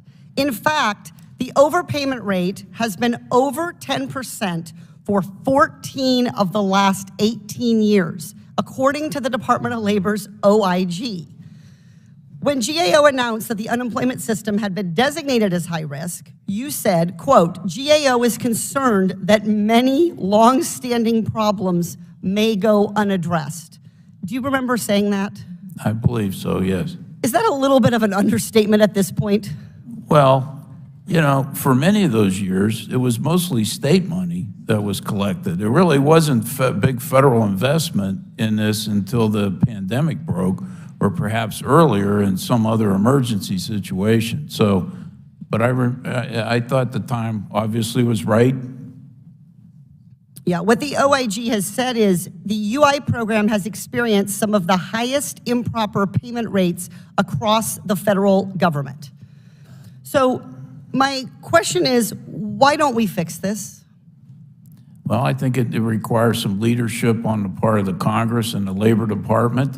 You know, like a lot of these programs that where the federal government's relying on the state and local governments, they give them a lot of discretion. And when times are good, unemployment's low, you know, they don't get a lot of attention until these problems come up. So here's how I think about this. When someone has $1 and they lose a dime of it, they think, shucks. But when someone has $100 and they lose $10, they're like a little angry. And it just keeps going up, and now we're in the billions and trillions. So I would love to have your continued pressure on the Department of Labor to use all of the funding that Congress provided in the American Rescue Plan to actually modernize UI, because I'm trying to add up where that $2 billion from the American Rescue Plan has gone, and it does not seem to have all been deployed and spent to improve these programs. Yes, no, I agree. We're going to follow that $2 billion. Also, I was in the Senate testifying last March with Michael Horowitz and the IG from the Labor Department. He mentioned the money that was given states after the Great Recession to reform the programs, and he mentioned some of that money went unused. No, it absolutely did. Mr. Chair, if you'll indulge me for just 1 minute. Yeah. In California, after the American Recovery Act, they were given a $2 million grant to EDD to prevent fraud. And guess what? It worked. At the end of the grant program, California quit using the fraud detection program. Penny wise and pound foolish, because that exact fraud detection program would have prevented and saved tens of billions of dollars for federal taxpayers during this pandemic. So I appreciate the chairman's indulgence, and I yield back. Mr. Palmer, you want to be recognized? Thank you, Mr. Chairman. I just want to affirm the gentlelady from California. Mr. Dodaro and I have worked on this for quite a while, and over half of the problems with improper payments are antiquated data systems at the state and federal level, administrative error, and failure to verify eligibility. So I want to affirm what you just said. Now yield back. Chair now recognizes Mr. Sessions for 5 minutes. Mr. Chairman, thank you very much. Mr. Dondero, welcome. Mr. Horowitz, good to see you again. I'd like to focus my question to you while it's this general subject. We've had conversation about ideas that went back and forth with the administration. Is there anybody at work? How are they there? Are you working with them? They're answering questions? Give me an idea about people at work, at least for the last 2 years. What has that been like? Yeah, no, we are engaged with folks. The Labor IG has been engaged with the Labor Department to try and address longstanding problems. As the Congresswoman said, this is not new. We've been engaged with OMB leadership and White House leadership to try, along with the Labor IG, to try and push these issues forward and get them addressed, because the numbers are staggering. Well, if they're staggering, then what's the progress that they have come back to? You've had meetings. What have they said? We've made some progress. Just to give you a sense of some of the basic issues, the Labor IG, because these programs are managed by 54 entities, the 50 states and other territories, the Labor IG needed to send regularly subpoenas to the 50 states to get the data, because that data isn't housed at the Labor Department. So all 50 states denied information? No, they didn't. But to get it, you needed to go to them and ask for it, and they needed a legal process to be able to send it. So we now have it at the PRAC. We're looking at it. Just give you an example. It was found because it's this locally based system. One Social Security number we've identified to date so far was used in 29 states because the systems don't talk to each other. They're not managed at the Labor Department at the federal level. They're managed at the state level. And frankly, it's not fair to blame the states for that. They're not resourced to be able to fix and modernize their various systems. Some states have done more than others, but they're all, I think, it's fair to say, if not all, most are struggling with this. But not a new issue. Not a new issue at all. And GAO has probably been at the forefront of that with the Labor IG, speaking of this. I think, part of the problem, Congressman Sessions, is there's not sustained attention to these issues over time. And these issues require multi-year efforts. And, we've been working with the agencies, but quite frankly, where they're state-administered programs, Medicaid's another one, for example, which has huge improper payments, where it's administered at state level, the federal agencies give a lot of discretion to the states, and quite frankly, there's not enough oversight on the part of the states. Now, this is a particular issue in the unemployment insurance program because in normal times, it's state money that's leveled on employers that pay, and there's no federal funds involved until there's an issue where they need the money. And so there's not a good sense of direction as to how involved our country wants the federal government to be involved in state-administered systems. And so you run into a federalism issue a bit with these programs, and quite frankly, I think it would benefit from congressional oversight and direction as to what signals that you want to send to these. Okay, well, we agree with that, Mr. Dondero. Yeah. Is there still such a thing that we invented with you years ago, 97, the high-risk series? It's still there. And still there. And SBA, 2 programs are on emergency loans, are on the high-risk list, along with the unemployment insurance program. And there's 37 areas. We're getting ready for our normal update at the beginning of each new Congress. So we're ready to unveil the update on the list soon. That'd be great. One question, is this information on your website for the agency, or where do we find this information? It's on our website. We have a whole special section, a medallion. It's gao.gov, And there's, on our homepage, there's a medallion that says high-risk list. Great. I want to thank all three of you. The gentleman, Mr. Smith, please know that the Secret Service is a valuable organization to us, but you should know that you've got employee problems that we've been trying to work on for years, and I encourage your management to look at that, about how they treat their employees and how quickly they respond back to the needs of those people. And I appreciate each of your time. Mr. Chairman, I yield back. Thank you. Chair now recognizes Mr. Gomez for 5 minutes. Thank you, Mr. Chairman. This is the first hearing of a 2-year session, and I want to be very clear to the American people what I believe that the majority, the Republicans in this committee and in Congress, will do over the next 2 years. They will attempt to rewrite history. They will attempt to absolve themselves of any of the decisions they made over the last 2 years in order to fit their own political narrative. Everything from the pandemic response to January 6th to holding President Trump accountable himself. We've even had colleagues here that believe that some of the January 6th insurrectionists were patriots and heroes. They're not.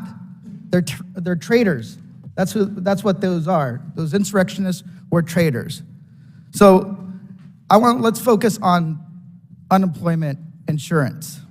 The chairman and the majority of the Republicans voted 3 times in 2020 for UI benefit extension. 3 times. And that's a good thing, because it put money in the pockets of Americans who were struggling to make rent, to pay food, just to get by.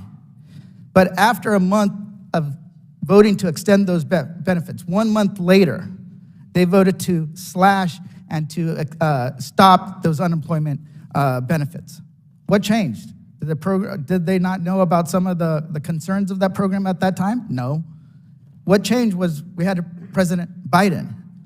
My hunch is if it was President Trump, they probably would have voted to extend those benefits once again, but it wasn't. And why are they cherry picking this program and not focusing on other programs? So now let's talk about the Paycheck Protection Program. You know, as members, we voted to put the money in the pockets of constituents who need it the most, to keep their small business afloat.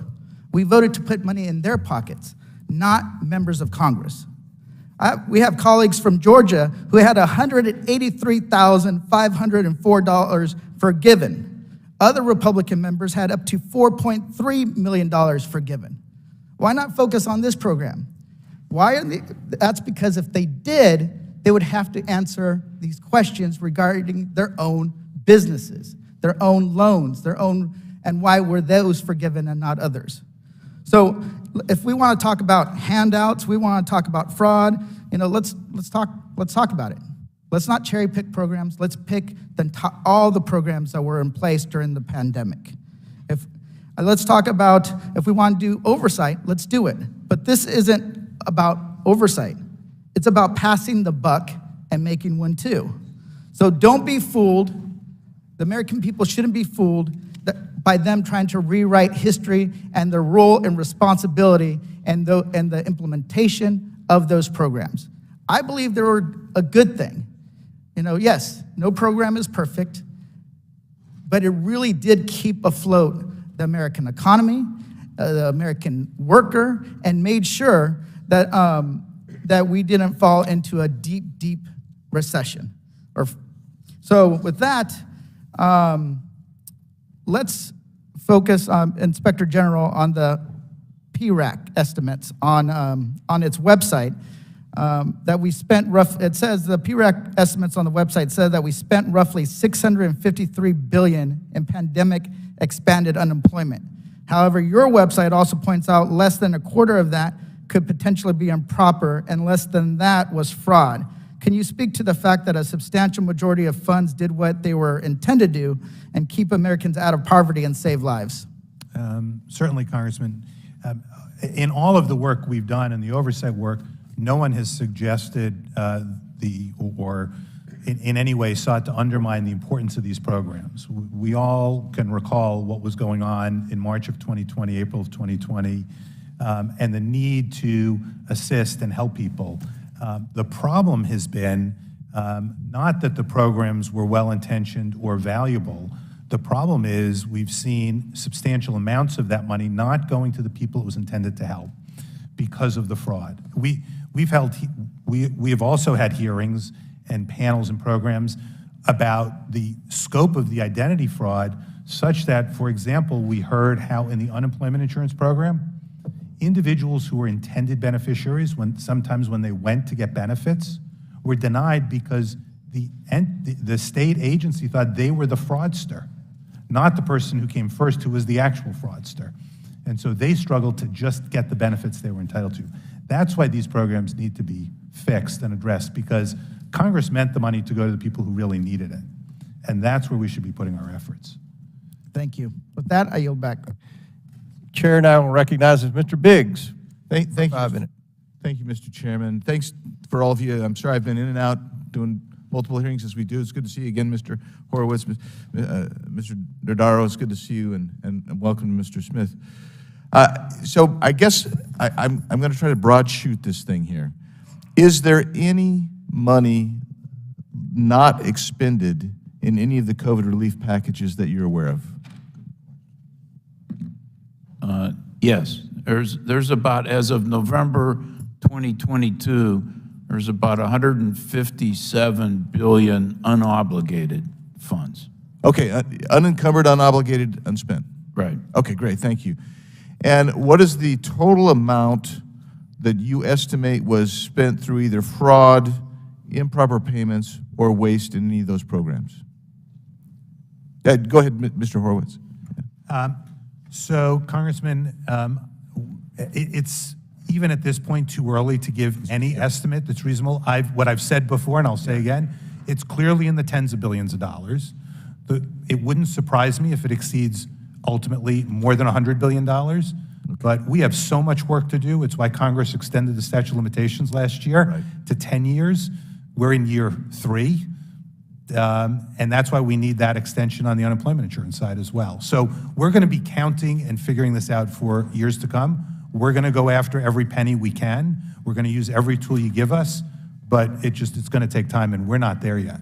Yeah, so, and Mr. Smith, I read that you had returned through an analysis of, I think, 30,000 financial institutions, something about $3 billion to unemployment insurance benefits. Is that correct? Yes, sir. And then, I want to get to this because I think this is interesting. During the last round of questioning, the assertion was made that there was $653 billion overall in unemployment insurance that was disseminated through those programs, and that the estimate was somewhere below 25% was improper payments, fraud, or whatever. So if that's the case, though, we're talking, I mean, is that accurate? Is that, first of all, I want to just make sure, I don't want to be misstating something. That's what I understood the testimony to be. Yeah.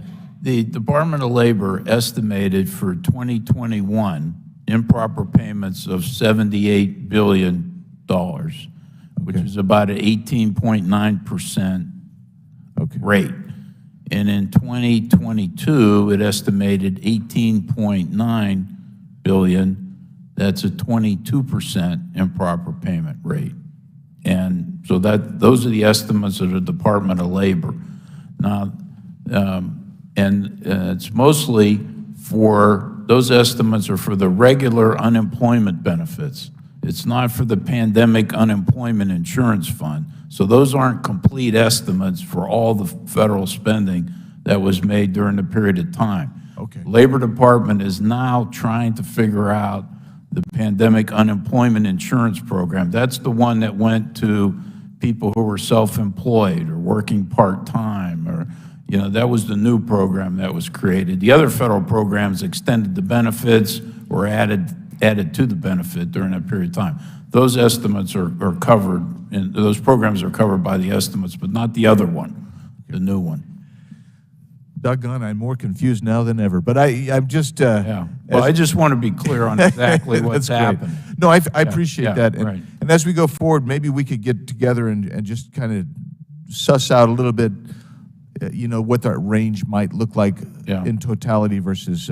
Yeah, no, what we've done is we've estimated on the unemployment insurance area, if you take the fraud rate and extrapolate it, that the low end of the estimate is greater than 60 billion. Yeah, I saw that. Right, and now we're working to try to figure out an estimate. Again, no one that will know. I agree with Michael until all these investigations are underway. As I mentioned, the Labor Department IG is opening up 100 new investigations every week. And the PPV program has over 500 investigations underway. So there'll be investigations into fraud on this for a period of time. But we're trying to give a sense of what we think the magnitude would be. Well, I look forward to continued discussion with you gentlemen. And I just have to, Mr. Chairman, my colleague from New York earlier mentioned fraud occurring within the unemployment insurance program in my home state of Arizona. What she did not mention is that Arizona actually identified the problem, partnered with a private sector company, and implemented an identity verification system, because it's kind of getting at what you're talking about there, that a Biden administration official at Treasury called, quote, kind of a silver bullet, close quote, and that, quote, almost immediately the fraud ring saw the game was up, close quote, once the tools were rolled out. And you had a 99% reduction in fraud when we implemented those measures in my state. So I'd love to take a closer look at Arizona's response, how it worked, why it worked, and maybe we get there at the federal level as well, Mr. Chairman. And so I appreciate, y'all being here today, and thank you, Mr. Chairman. I'll yield back. Very good. Chair recognizes the gentleman from California, Mr. Garcia, for 5 minutes. Thank you very much, Mr. Chairman, and I want to thank you and the committee for having us. We look forward to, of course, hearing from and having been heard from all of our witnesses, so thank you very much. Before joining Congress, I served as mayor of Long Beach, California. It's a city of about 500,000 people, a coastal community. I was mayor during the entire time of the pandemic and the emergency. I also happen to be very proud of the response that we had as a community to this pandemic. President Biden called our response locally in Long Beach a national model. The governor of California said it was the best response from a city in the state of California. In fact, we were the first community to vaccinate 99% of our seniors. We're the first community to vaccinate all of our public school teachers in our school system. And we were the first city to reopen our public schools as a school system in the state of California. So I lived the pandemic 24 hours a day, every single day since it started. And I think it's important, as we have this hearing and others on this important topic, because I know that the issue around the pandemic and our response will continue to be an important topic for the Congress. It's important to remember that this emergency was a catastrophic loss of life event. We've lost over a million Americans across this country, and just in Long Beach alone, we've lost over 1,300 residents, friends, families, and neighbors. Personally, I lost both my mom and my stepfather to the pandemic. My mom was a healthcare worker. And so the loss is real for a lot of us. We also saw our economy collapse. Jobs were lost, businesses were closed, folks became unhoused. And families and kids were greatly impacted, particularly around schooling and their ability to learn every single day. Now, there's been a lot of attacks by the Republicans on this committee and across the House on the Biden administration and our response, on the work that's happening in our agencies. I think it's really important to also note that we had a catastrophic emergency and that the president, the vice president, and all the folks in our agencies did and are doing their best job that they can to manage this emergency. So I want to thank the president for his response. I want to thank his continuous work that's happening right now in our recovery. A lot of folks don't realize that the CARES Act and the American Rescue Plan saved lives. It saved small businesses, it saved cities, it saved nonprofits. The money that was sent to us by the federal government kept cities like Long Beach afloat and countless others across the country. It allowed us to provide food for those that were hungry. It allowed us to keep people in their homes with tenant and rental assistance. It allowed us to open homeless shelters where people were falling into homelessness. It allowed us to provide small business grants to small businesses that needed to stay open, to restaurants that were about to close. And so I am grateful to all of you that were involved in some type of oversight or implementation. I'm grateful to the federal government for providing support for our cities. And most importantly, The money from the CARES Act and the American Rescue Plan provided opportunities for us to test, to vaccinate, and to keep workers employed. It's important to know that in any major crisis or emergency, there are going to be mistakes. We were all moving fast and quickly. We take them seriously and we learn from them. In California, for example, we've already seized or recovered over $1 billion in fraud and abuse. I think it's important to know that mistakes in emergencies are going to happen. But it's also to know who should be held accountable for some of these concerns being brought up by my Republican colleagues. And if Comptroller Dodaro can just remind us, who was actually president when the pandemic started? President Trump. Thank you for that, because I remember as mayor how difficult it was to get any sort of support from the White House. There was no PPE, we weren't getting our masks on time, we had to go procure tests ourselves, and so I am sympathetic that oftentimes in emergencies, things are going to be difficult. Us as a city had to spend $20 million of our own money immediately without knowing if we were going to get reimbursed or having support from FEMA just to keep people alive on the ground. And to Assistant Director Smith, which administration actually established the COVID-19 Fraud Enforcement Task Force? Sir, we were protecting President Trump at the beginning of the pandemic. But then I believe President Biden actually put in place an additional committee on fraud and abuse on the pandemic.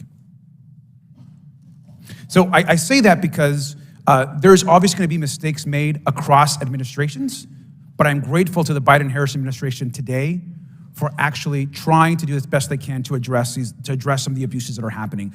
I also think it's important to put the entire context of what we're talking about in this idea that we've just experienced the single largest loss of life event in the modern era of our country. So I want to thank the three of you for your service, and I want to thank the committee for bringing this up in this hearing.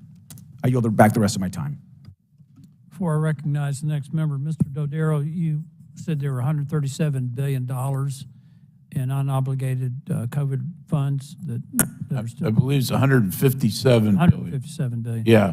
How much, if you have a general estimate of the total amount of unobligated funds in all agency accounts, regardless of what they were there for?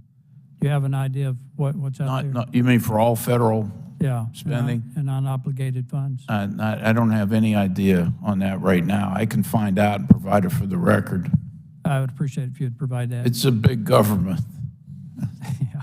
The chair now recognizes the gentlelady from South Carolina, Ms. Mays, for her questions. Thank you, Mr. Chairman. I also want to thank the ranking member for this hearing today. And the partisanship and the politics of this hearing is absolute and complete BS. Our country and the entire world faced a pandemic unlike anything our generation has ever faced. And some decisions were made that were good, and some decisions were made that I'm sure we're going to look back on 20 years from now and have a great heartburn over, like all of the fraud that's been committed. You know, partisanship in politics has kept us from doing our job on oversight. It keeps us from doing our job in Congress. It keeps our federal agencies from being able to be the best that they can be. And any time that the federal government spends trillions of dollars, we should ensure it's safekeeping regardless of who is in power. COVID-19 is not the fault of this administration or the past administration at all, but it's up to us. I mean, the spending and the fraud has been a product of Republicans and Democrats for generations and for decades. We've got to ensure that the safekeeping of this money is done better now than ever before.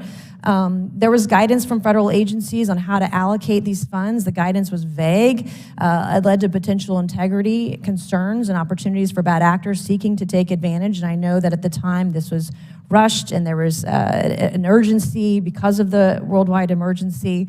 But even with these concerns, the money kept flowing.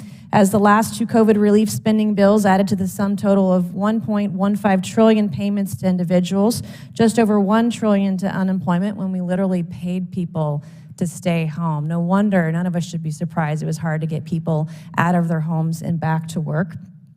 And we had $779 billion for PPP loans, a total of about $5 trillion was spent roughly on COVID relief. As of today, there have been over 1,000 people convicted of fraud relating to COVID-19 problems, while over 600 are currently facing similar federal charges. And it sounds like by the testimony today, there might be thousands of more charged in the years ahead. And I appreciate everyone's testimony today, coming here and being forthright with our committee.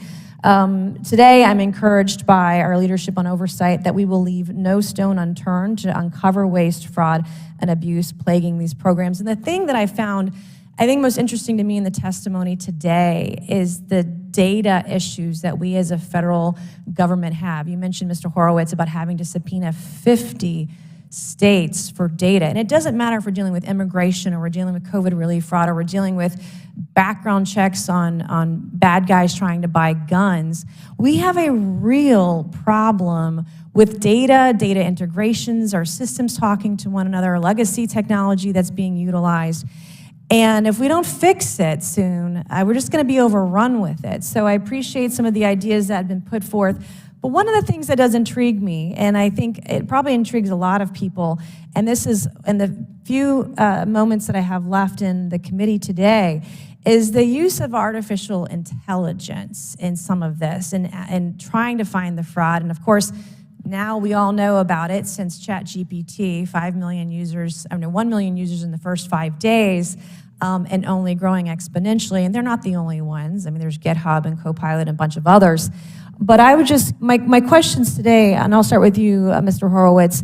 Can you explain the type of work, how is AI being used? Is it advantageous? Is it speeding up the process? How useful is it? Just some of your feedback with the use of AI in detecting fraud.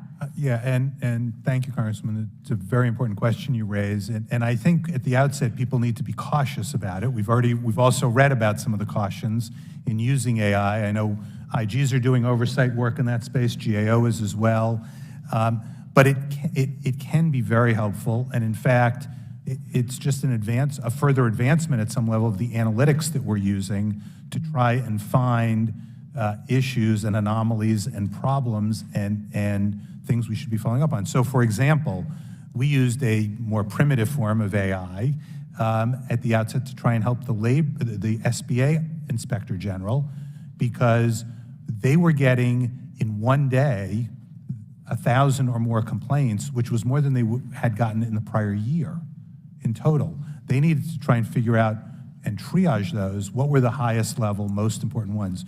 They came to the PRAC. We helped them triage that by using a form of, if you will, AI, far more primitive than what you mentioned. But those are the kinds of things we can do. It's something that we have to do as a government-wide. Agencies need to use it. Inspectors general need to use it. I know GAO uses it. It's the future of oversight. Thank you, and I've run out of time, but I look forward to working with you all as the new subcommittee chairman on tech, cyber, and government innovation. It's going to be a huge marker for us to determine waste, fraud, and abuse in the future, and I agree. Thank you for your time today. Chair now recognizes the gentleman from Florida, Mr. Ross, for 5 minutes for his questions. Thank you, Mr. Chairman. I'm glad that we're starting this committee talking about waste, fraud, and abuse and how we can make government work better for the people. Mr. Chairman, the previous comments, I agree with the initial comment that we need to take the politics out of the discussion, take the politics out of this and the posturing and the hyperbole, so that way we can work together, again, to modernize our government and make it work for the people. And I hope this committee will continue to look into other financial abuses, such as wage theft and corporate welfare, as we continue over the next 2 years. Assistant Director Smith, we've heard a lot of hyperbole and political posturing from this committee today. I think the way that we communicate and talk about an issue is extremely important in finding the solution. We've heard things like the greatest theft in our country's history. I'm curious, from the point of view from law enforcement, does that type of hyperbole when talking about crime work to exacerbate the issue? Sir, thank you for the question. I think it's inconsequential to the bad guys as a law enforcement professional. Bad actors exploit situations no matter what the political climate is. So we focus on investigating violations of identity theft fraud, wire fraud, and bank fraud. Okay, thank you. Mr. Dodaro, is it Dodaro, right? Yeah, okay. All the GAO's recommendations include increasing the capacity and resources of the federal government to help deal with the waste, fraud, and abuse. Oversight isn't just talking about an issue, we have to solve it. And in the spirit of solving it, can real improvements be made without additional resources and money to the government, to these departments and agencies, so that way they are set up for success to deal with the issues? Yeah. Some of them can be made without additional resources. Some need additional resources, such as the IG community, to continue their investigations on fraud, but also to set up this analytics center. It's really a mixture of both. Do you think that the amount of resources that were allocated during the previous administration was sufficient enough for what we were dealing with? I think there was adequate money given. I think it was just a choice of decisions that were made in some cases. I talked about limitations in the legislation itself. The agencies made decisions that I think could have been different decisions. They were given money to help administer the programs. I think there could have been a little bit more flexibility that was given. I know Treasury's run into some problems recently because they couldn't redistribute the money among some of the programs, particularly new programs, because until you start administering them, you don't know whether it's an adequate allocation or not. Congress fixed that with the latest Consolidation Appropriation Act. But I think by and large, the resources were there. It was just some decisions that were unfortunate. Gotcha. Thank you. Mr. Horowitz, on this committee, I've heard a lot of demonizing of Washington bureaucrats, and bureaucrats are often scapegoated. And to be clear, when we talk about bureaucrats, we're talking mainly about working class people who have decided to serve their country by working to power our government. Do you believe that one of the central issues here is that agencies and departments were not set up for success? And I'm thinking specifically about the previous administration. We got into this issue. Do you believe they were set up for success to be able to dole out the amount of money that was being given out? I think the problem at the outset of the pandemic was, as the Comptroller General has mentioned, the lack of preparedness.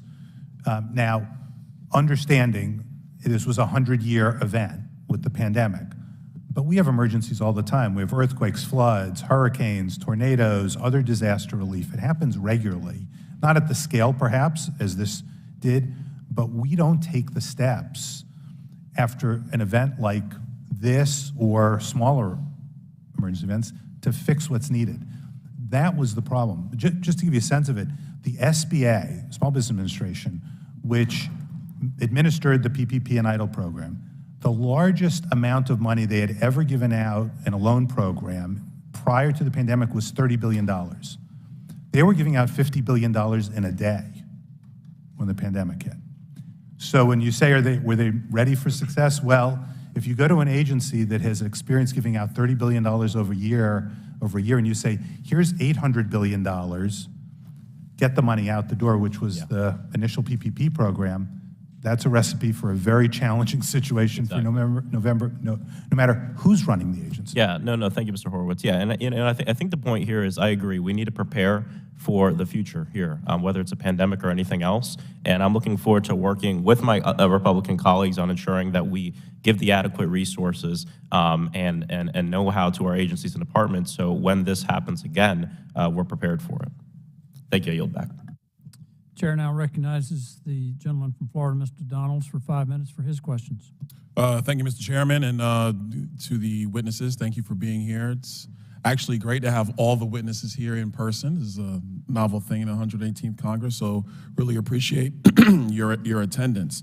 A couple of things. It's been stated through the hearing that we want to make sure that oversight is being conducted, of course, but I would like to remind a lot of my colleagues and a lot of the freshmen who are here for the first time, there was no oversight over any of these dollars in the last Congress. I know that because I sat on this committee, and there were no oversight hearings about anything associated with pandemic spending.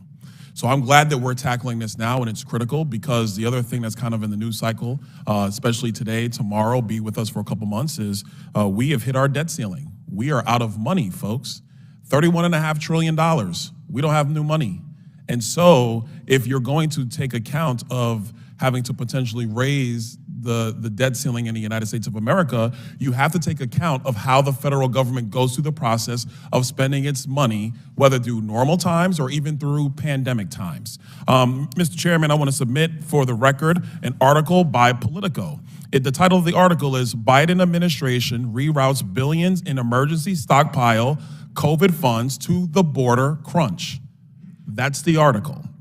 The article states that the administration went through a process of reappropriating, or moving around almost $2 billion from money supposed to go to the Strategic National Stockpile, and also funds intended to help study long COVID that was at the National Institute of Health, and rerouted that to actually help house migrants coming across the southern border because of the president's reckless border policy.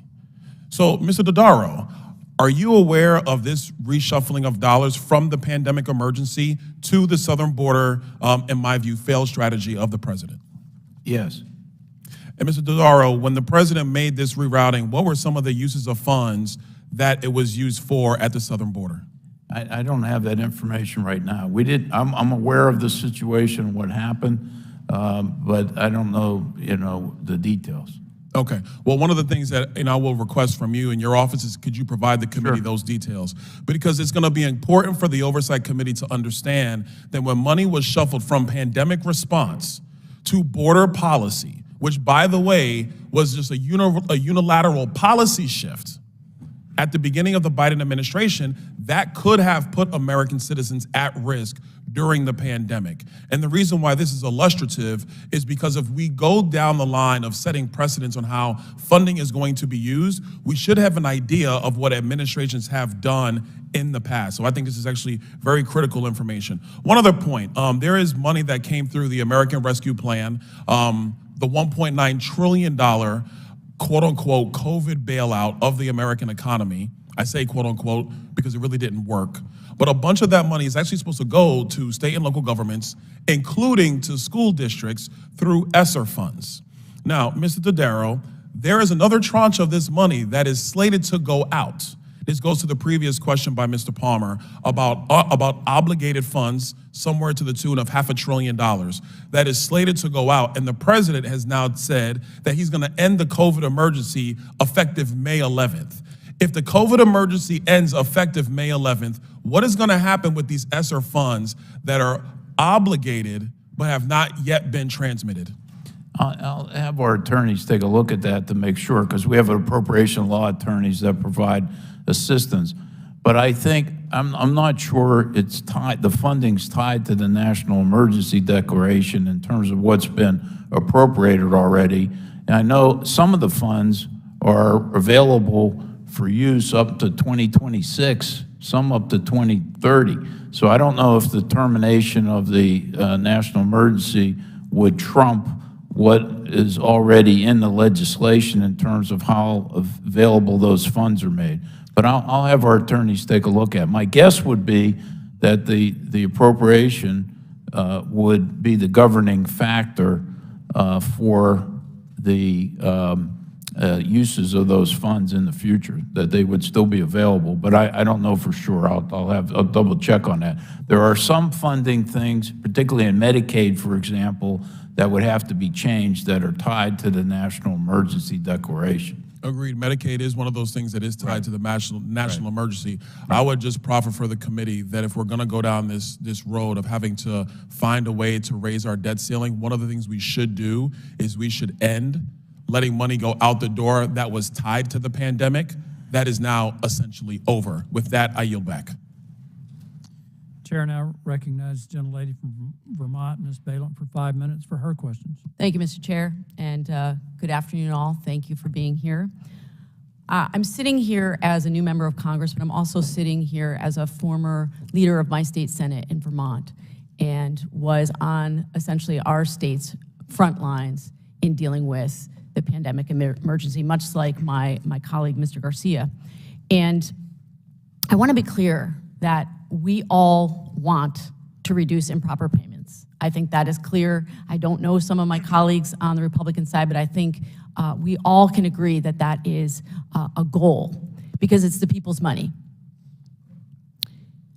What I want us to do, though, is bring us back to that moment at the beginning of the pandemic.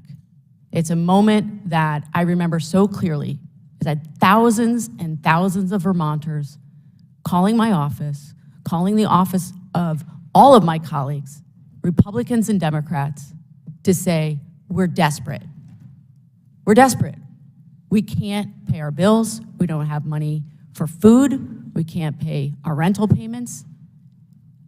And I can't convey to you the loss of sleep or the worry that we all had as state legislatures trying to protect our people. And what I'm concerned about this morning is I feel like at the heart of this hearing has been a false choice between ease of access to government assistance when disasters strike. And as Mr. Garcia said, we lost over 1.1 million Americans. And I'm sure, like many of the people in this room, I know people who succumbed to the pandemic. So I believe it's a false choice between ease of access to help alleviate fraud and making sure people get the help they need. This is about real people. It's about real families. It's about desperate people needing assistance. And so the question I have for you this morning is, do you agree with that assertion that government must either choose speed or accuracy? Because what I know is getting the money out quickly to people desperately in need saved lives in every community in my home state. I think you can do both if you're prepared. And that's what I've said all along. I have acknowledged in all our reports the important assistance delivered to needy Americans. But there are definitely choices. I mean, one of the things, the economic impact statements, where the money went directly to individuals, there were some problems with that. You know, the first round went to 1.4 billion went to deceased individuals. We've gotten about half of that back, one of which was my own mother who had passed away earlier. My sister returned the money though, so, but in Is that on the record, Mr. Dodaro? Yes. Okay, just checking. Yes, no, that is. I'm joking. I've already said it when I testified in 2020 on this. Okay. But the programs that are administered through third parties present problems. And if the agencies are prepared and they're designed properly, you can get the money out quickly, but you can also minimize the fraud. We're not saying you can never eliminate it, but I think if the agencies are prepared, the programs are designed properly, people can get the aid they need as soon as possible. What happened with the fraud, though, is because some of these funds were limited. Mr. Dodaro, just because Yeah. I'm going to run out of time. Yeah, I sure. appreciate it. So All right. follow-up question is, can you highlight for us the ways in which we can design benefit systems with the recipient in mind, making sure that we're combating improper use of funds, but making sure it is meeting the needs of the people on the other side, those real Americans who need the help? Right. Yeah, well, I think we need better identity verification systems to know who the people are that are applying. Mr. Horowitz talked about that. I've talked about that. We've made recommendations about that. I think the agencies ought to be better prepared to know how to prevent fraud from happening in the first place. There's a lot of different ways that those things could be done and be done properly. I appreciate that, and I'm eager to partner with anyone on this committee that wants to address these two things simultaneously. And I just want to say, in this committee, we have to keep the people back home in mind every single day. I yield back. Chair, I now recognize the gentleman from North Dakota, Mr. Armstrong, for 5 minutes for his questions. Thank you, Mr. Chair. At this point in time, we've all seen the headlines: Paycheck Protection Program fraud, economic injury disaster loan fraud, improper unemployment payments. And I'd like to concur with my colleague from Florida. in that one of the common and unfortunate denominators to these headlines is that when they held the majority, Oversight Committee Democrats failed to hold a single hearing to protect COVID relief programs from waste, fraud, and abuse. But I think the most frightening result of this lack of oversight is that foreign hackers, including those acting on behalf of foreign countries, have tapped into these large funding mechanisms and stolen dollars meant for struggling Americans. I understand that the large scope and quick disbursement of COVID relief can result in waste, fraud, and abuse, but it's unacceptable that our strategic adversaries had such an easy means to infiltrate through cyber means. Specifically in December of last year, it was reported that a hacking group, which was talked about a little earlier as APT41, stole at least $20 million in U.S. COVID relief funds, including both unemployment insurance dollars and small business administration loans.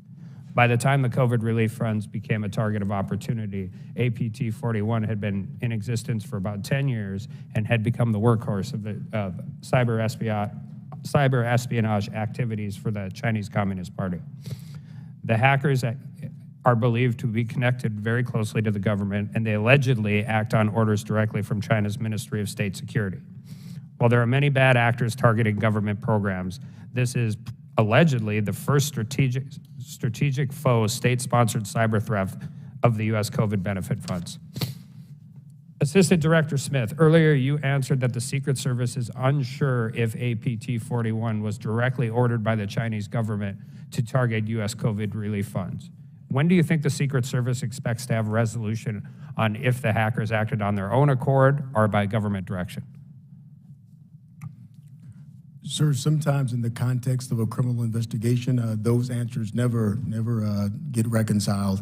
As I said before to your colleague who asked me the question originally, we focus on financial crimes, and sometimes financial crimes lead you, and the evidence leads you to entities that may have other interests in mind.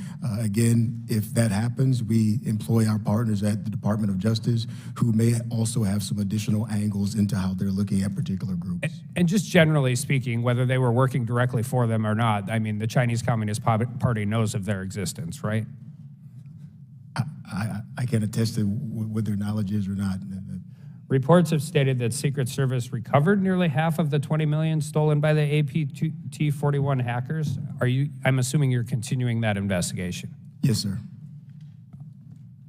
Do you have, these are kind of unfair in that, do you have any timelines? Do you have anything you could share with us either publicly or sometime privately? That case is a large, very broad case out of our Denver field office, and it will be unpacking that for some time, sir. Comptroller Dodaro, as I mentioned, hackers have targeted the unemployment insurance funds of several states, the extent of which is still unknown. What can we do outside of tearing down those entire systems in all 50 states to provide states with whatever safeguards the federal government can on unemployment insurance programs, even without enhanced COVID benefits from foreign actors? Well, I think the Labor Department, with some of the funds that have been given available, has begun to set up identity verification methods, means to also check addresses. So those efforts need to be continued to go down the road. But cybersecurity is an issue that the federal governments at all levels haven't heeded. I put that on the high-risk list across the federal government in 1997. I added critical infrastructure protection 2003. This problem's been known for a while, and I think we need to make sure we have more modern systems that can check. The other problem is allowing data sharing. For years, it took me years to get Congress to allow the Social Security Administration or to require them to give the death master file to the Treasury Department so we could stop paying deceased individuals. That hasn't even happened yet. It's not scheduled to happen till next year, and recommending that be expedited. So there's a lot of things that could be done, but the systems have to be modernized. There are too many legacy systems. Some of the state systems go back to the 70s, and some of the federal governments are decades old as well. Yeah, in many states, that's the Right. last IT upgrade everybody does. Right. I mean, and regardless all the way across the board. So thank you, I yield back. Chair recognizes Ms. Lee. Thank you, Chairman, and thank you to the witnesses for your testimony. It's still surreal to be in this room on the Oversight Committee. In January 2023, our country has experienced multiple mass shootings and a lynching at the hands of police. And yet here we are, the very first hearing of the Oversight Committee to criticize critical unemployment benefits from a global pandemic. This isn't just politics for me. Before joining Congress, I, like many of my colleagues, served 4 years as a state legislator in Pennsylvania. Just 1 year later, we crashed head-on into this global pandemic that, frankly, we were not remotely prepared to handle. Every single day, I heard over and over and over the desperate calls of folks unable to access food banks, people facing the risk of homelessness, folks literally contemplating suicide, unable to eat or work. Every call was a real Pennsylvanian, a real person whose literal lives relied on the same benefits my colleagues see fit to criticize this morning. When the benefits were ended in September of 2021, there were 174,572 people receiving the Pandemic Emergency UC and 387,932 people receiving the Pandemic Unemployment Assistance in the Pittsburgh metro area. The pandemic relief was literally the difference between life and death for my community and communities all over the country. So focused on the people impacted, I turn to you, Mr. Horowitz. Understanding $3.1 billion was secured in the Consolidated Appropriations Act of 2023 to protect and strengthen the federated UI system under the Department of Labor Inspector General. Can you tell us how these investments could be used to improve the federated unemployment insurance system? Absolutely. Thank you, Congresswoman.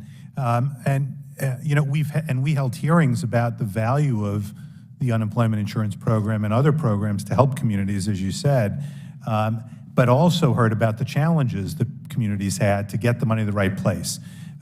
First and foremost, the money needs to be used to modernize IT systems. It's different state to state. Some states have older systems than others, but it seems to me one of the first things that has to happen is the funding needs to be used to modernize antiquated state systems. Thank you. I can certainly attest that ours was a system that was entirely ill-equipped to handle this. By March of 2020, I believe, almost 1 million Pennsylvanians found themselves suddenly unemployed. With that in mind, I have the same question for Mr. Dodaro. Again, how these investments could improve the federated unemployment insurance system. Yeah, I would echo the first comment that Mr. Horowitz made, that the IT modernization systems need to be put in place in each state. Now, each state has a different program. I mean, their eligibility requirements are different, so it has to be tailored systems. Secondly, though, I think there ought to be more data sharing agreements made on the part of the states to work together. Mr. Horowitz gave an example before of a Social Security number, one number that was used by 29 states. That shouldn't be able to happen with the use of modern technology. I also think that the Labor Department ought to try to have states voluntarily implement fraud reduction programs. I mean, there was fraud rate of about at least 4% in these unemployment programs before the pandemic. So there's been fraud in these programs for a number of years, and the requirement for federal agencies to implement GAO's fraud reduction framework is for federal agencies, but it doesn't cascade down to the state level, which is something I think Congress ought to consider, and labor departments helping them have fraud prevention programs. They have to make sure that they're adequately staffed properly as well. The problem was we were at historic low unemployment rates. The states had reduced their staffing systems, had old IT systems, not a prescription for success. And so I think they need to deal with those issues. Thank you, and thank you, Mr. Chairman. I yield back. Thank you. Chair now recognizes Mr. Timmons for 5 minutes. Thank you, Mr. Chairman. Mr. Dodaro, I want to begin by thanking you for your work with the Select Committee on the Modernization of Congress. We were able to get signed into law just in December the Improving Government for American Taxpayers Act. We hope that we can get the executive branch to act on your recommendations and probably save taxpayers billions and billions of dollars. So I just want to begin by thanking you for that. Mr. Horowitz, it seems that there's likely tens of billions of dollars in PPP loan fraud that has yet to be uncovered. Is that fair? There is likely tens of billions. Some estimates are as high as 100 billion, but we can just agree on tens of billions. That's fine. It seems to me that you have all of the information necessary at your disposal to identify this fairly rapidly. You look at the Q4,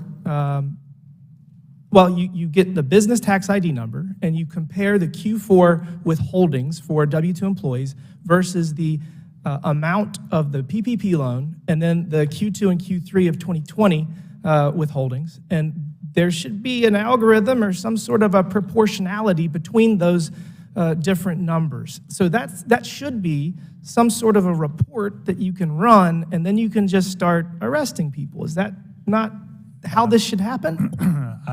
There might be a little more sophistication to it, perhaps, Why? but let me just say, we don't have access to that data. What do you need from Congress to, because it's literally a report. You should be able to run a report on those 4 data points, and then you're gonna get tens of thousands of businesses that got PPP loans fraudulently, because if the metrics don't match up, then they lied and they stole and they need to go to jail. So what do you need? A clear congressional action in legislation that says that. It took us, the fraud alert we issued this week, matching our information, and all we did was send name, date of birth, and social to the Social Security Administration and said, don't send us back your data, just give us yes, no answers. Are these the real names? It took us 10 months to do that. Again, we agreed that the Q4 withholdings of 2019 and the Q2 and the Q3 withholdings of 2020, plus the amount of the PPP loan, those numbers should have a proportional correlation that we can all agree is fairly straightforward. It's gonna be up and down a little bit depending on how much your rent is, what your utilities are, but those numbers should all match up. And if there's a huge discrepancy in whatever that correlation is, then they probably stole and it was fraudulent. So do you just need us to force everybody to create that report? What we need is access to data. It's what the controller said about just the death master file index. I don't even think you need access to data. You need that report run, and you need to have all the list and the discrepancy and the correlation of those 4 metrics, and then you need to go and start putting people in jail. We need the data analytics platform to continue, and we need access to all of this data, and Congress has to legislate that. Do you need access to the data, or do you just need Treasury to run a report? They won't run the report unless it's clear We can make them run the report. That's what we would need as well then. That's I'm correct. sure that this is not a partisan issue. If people stole tens of billions of dollars in COVID relief, possibly denying benefits to people that actually needed it, those people need to be held accountable. And the fact that here we are years later and we still have not done something that should literally be as simple as running a report in a computer at the Treasury Department. I mean, you need us to pass the law making them do that. We need a law. We would love to get employer identification number information. Why would Treasury not do this? Actually exists. Why would Treasury not do this? Because there's federal laws like Section 6103 of the tax code that restricts sharing of tax information. We're now not talking just for the public's benefit, not individual income tax returns, what we're talking about, but 6103 is written broadly for a variety of very good reasons to limit where that information and tax information. All right, well look, there's 4 pieces of data that are attached to every business tax ID number, and this should be easy. I will work on legislation with everyone that is willing, and we will try to get you that information as quickly as possible. Okay. Thank you. With that, I yield back.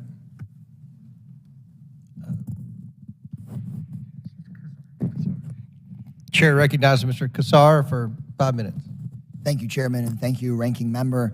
I am so glad that we are having this hearing. After years in local government, working 24/7 during the pandemic to save lives and jobs in Texas, I have this opportunity to thank the Congress for their work, bipartisan work on the CARES Act, and thank you to congressional Democrats for the American Rescue Plan. Congress should be proud of the way that those bills helped save people's homes, kept people in their jobs, and kept people alive. I want to be clear, no one in the country is more strongly against fraud than my working class constituents who needed those COVID dollars to make sure their small businesses kept running, to make sure they got PPE at work, to make sure they got vaccines, to make sure their house wasn't foreclosed on. Any dollar taken from those programs by fraudsters is a dollar taken away from people who needed support. And similarly, we must be against fraudulent mischaracterizations of COVID relief programs that ultimately aim to reduce aid to people in need through these programs and other programs. We can talk all day in DC about COVID programs theoretically, but as a former city leader who put these programs in place, I can tell you that thanks to the work of the Congress and President Biden, local leaders in my community, 1, saved people's homes, 2, saved local economies, and 3, saved lives. So before I ask my question, I just want to share some facts that you may not have heard from Texas. 1, we kept people from losing their homes through protections against evictions and foreclosures, plus federal housing relief dollars. The city of Austin reduced evictions in 2021 by 75%, keeping thousands of people in their homes. Conservative estimates are that COVID housing programs kept over 1 million Americans from losing their homes. 2, we saved local economies. Because these programs and this kind of funding, the city of San Antonio in my district was able to support over 1,200 small family businesses, keeping them from closing, provided 160,000 meals to residents in need, trained over 5,000 struggling workers, putting thousands of people to work. The ARP kept 12 million people out of poverty, and pandemic relief programs, according to the CBO, kept GDP up 8 percentage points. And third, we saved lives. Thanks to the funding for vaccinations and public health programs, plus our COVID rules, the city of Austin had the lowest, along with Travis County, had the lowest COVID-19 death rate amongst our major Texas cities. Every death in our community was a tragedy, and if we had been able to achieve that same rate across Texas, we would have 45,000 more Texans who would have survived the pandemic. President Biden's vaccination strategy, along with local leaders' efforts, have kept nearly 500,000 people from being hospitalized. I just want to be clear, you cannot fraud your way to these lower COVID death numbers. You cannot cook the books and save this number of people from losing their homes or their jobs or their businesses. The hospital beds, the food lines, the morgues do not lie. These COVID relief programs did powerful work even while we continue to work to root out any instance of fraud. So what I want to ask our panel here today is that we, of course, need to focus on getting rid of fraud, but without telling these stories of success, we could weaponize accountability efforts to undermine these programs that you've said have helped struggling Americans. So in your time targeting fraud, can you give us examples of programs you've looked into that have functioned well, served the American people with urgency, and ensured that dollars actually got to the people that needed them the most? I would say, Congressman, we haven't heard stories from people that said these programs are a complete waste. That is not what we've heard. We've heard success stories in many of the programs. We've talked about PPP and EIDL and the unemployment insurance. Restaurant revitalization program helped restaurants. The various state and local funding vehicles had a substantial impact. We actually have visited 6 communities as part of our oversight work and are working on a report on it to see how they used COVID-related funds, what impact it had on those communities. And so we've gone to communities around the country to get that information.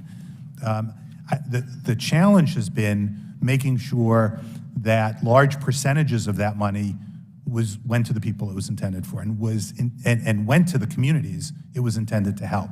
So I wouldn't come here and say we heard testimony these programs were bad. What we heard was these programs were helpful, and how do you fix the fraud to make sure the money goes to the right place?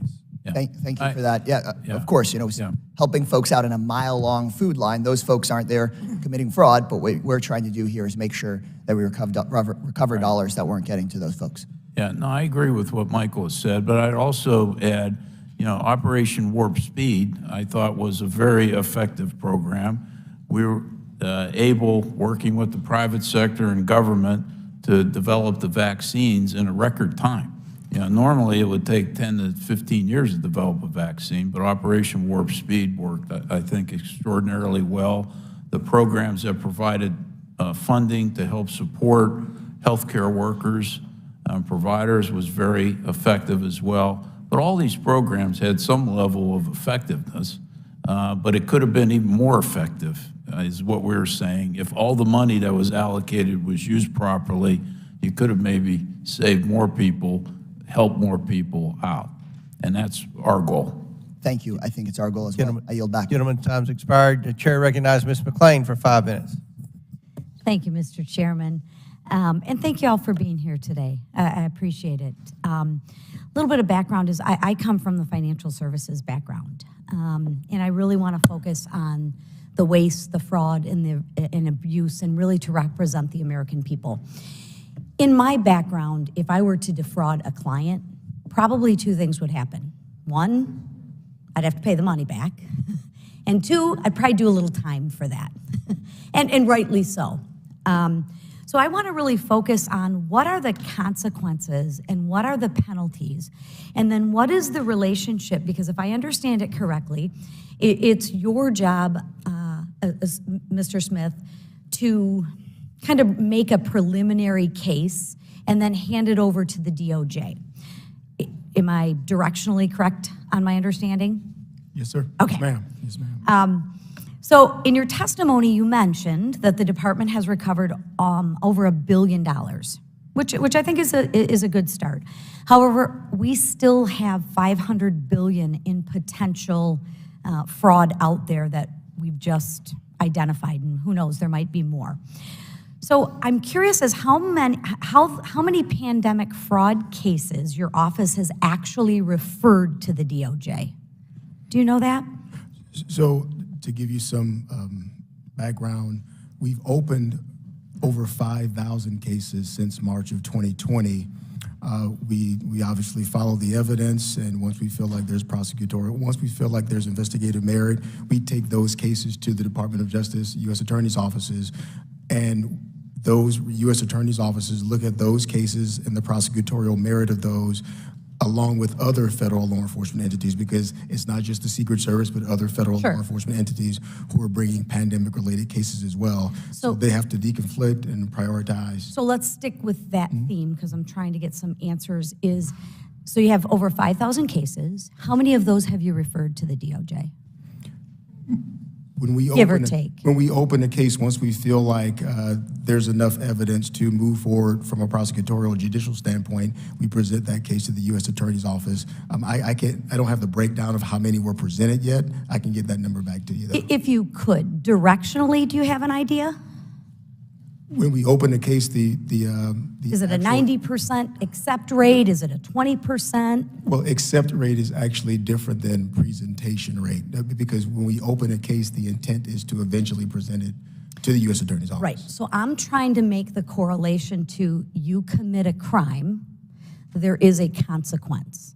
And what I'm trying to do for the American people to help justify for them their tax dollars being misused on fraudulent basis, and I appreciate and applaud your efforts. I'm trying to connect the dots on what is the number. Directionally, you have no idea. Does the DOJ accept most of the cases? Are most of the cases that you find accepted? I mentioned in a previous response, so as a federal law enforcement entity, we are, by nature, trying to go after the most egregious actors. Sure. That's why we train state and locals at our Computer Forensics Institute down in Alabama to focus on a local level. But we're confident our colleagues at the DOJ, they take as many cases as they can. So with all due respect, you may be confident, but I don't know if the American people are confident with their tax dollars. And I don't mean any disrespect, but that's why I'm trying to ask these numbers, is to get some answers for the American people. Let me rephrase it. How many of these cases are currently being prosecuted by the DOJ? Do you know that? I don't know that overall number for the Department of Justice. I do know that we've made over nearly 500 arrests since the beginning of the Okay, so you've made 500 arrests. What has the result of that been? So I know you've recovered over $1 billion, right? Any jail time? Yes, ma'am. Can you talk to that effect? I haven't compiled the number of years or months total from the 500 arrests. I haven't done that, ma'am. Okay, because I do think at the end of the day, just like we treat our children, if there's a consequence to your action, Mr. D'Addario, you talked earlier about deterrence. Well, part of the deterrence process may be actually if we publicly show the American people that we are going after these criminals, these people that are stealing Americans' hard-earned monies, and not only are we recovering the money, but they're doing time and hard time, that might help on the deterrence. So when can I expect some results or a report? Matt, I'll give you a time frame on that when I get back to the team. But we've been pursuing results since the beginning of the pandemic. But I'd like an accurate accounting of the results, if at all possible, and just to help on a positive note, saying, listen, we are good stewards of your money. We are trying to get your money back. So with that, I know I'm over time. Right. The gentlelady's time's expired, but feel free to answer the question. Thank you very much, Mr. Chairman. So far, according to the data that we've analyzed from the Department of Justice, there have been over 1,000 people who have pled guilty or have been convicted. There are over 600 charges pending against another 600 people. There have been at least 779 people who've been sentenced so far. This is on page 6 of my testimony, written testimony. Number of people have been, it's gone from 1 year of probation to 17 years in prison. So the sentences are significant. We have a number of individual examples sprinkled throughout our testimony. So that's a broad accounting at this point. Michael probably has even a more precise accounting. Yeah, I was going to just build on that. There's the numbers, agree with Mr. D'Addario. Everything is on our public website. We post all of the cases that we're, as an Inspector General community, involved in. I couldn't agree with you more. The public needs to know there's consequences. Crime doesn't pay. What we're going to do as Inspectors General, as long as that clock is running, and Congress last year extended it from 5 to 10 years in one group of cases, hopefully we'll do it in others, we're going to keep going. It's going to go for 7 more years or more. But we're going to hold everybody who we can hold accountable. And as Inspectors General, we don't care about dollar thresholds. We're going to go after the smallest dollar to the biggest. Obviously, you prioritize. We have multi-year sentences to date for some people.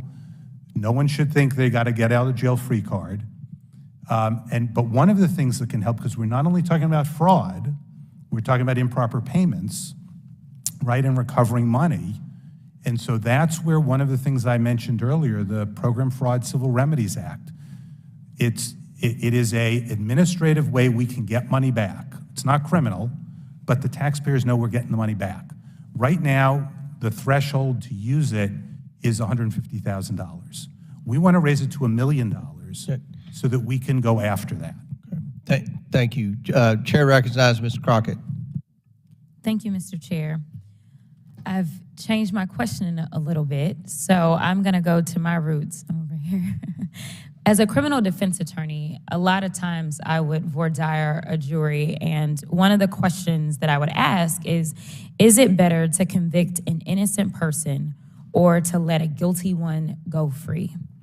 And oftentimes, the look that I'm seeing on Mr. Smith's face is the look that I would get from potential jurors, because for them it was an impossible question, because neither one of them sounded like a good resolution. And I bring this up because what we're talking about is government, which happens to be less than perfect.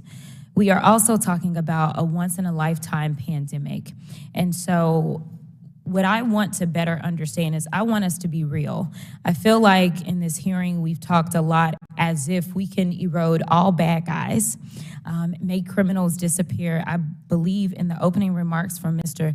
Dodaro, he talked about the fact that basically there are those that were sitting and ready to pounce, not necessarily that the pandemic was producing some super criminal all of a sudden, but these are fraudsters, many of them who had a record. When you talk about these sentences, one can presume that the higher sentences went with people that most likely had been in trouble at some point in time before in their lives. And so I want to talk about realistically.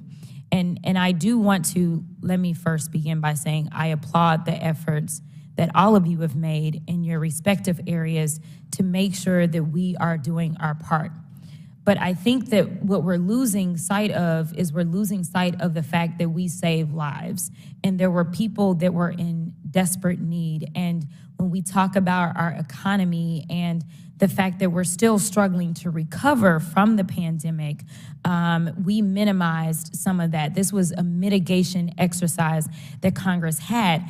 And so while it may not have been perfect because there wasn't a playbook for the previous pandemic, because I'm guessing most of y'all weren't here 100 years ago, I'm trying to find out, when you look at it overall, if we wanted to be realistic about this imperfect system, what could we realistic, if we were to throw out percentages of fraud or, because I know that right now you don't have a crystal ball to know exactly how much fraud has occurred, but when we look at, say, other programs that have been rolled out, what is a good threshold for what we should anticipate as kind of part of the business that we unfortunately may endure when we're talking about such a large, government is big.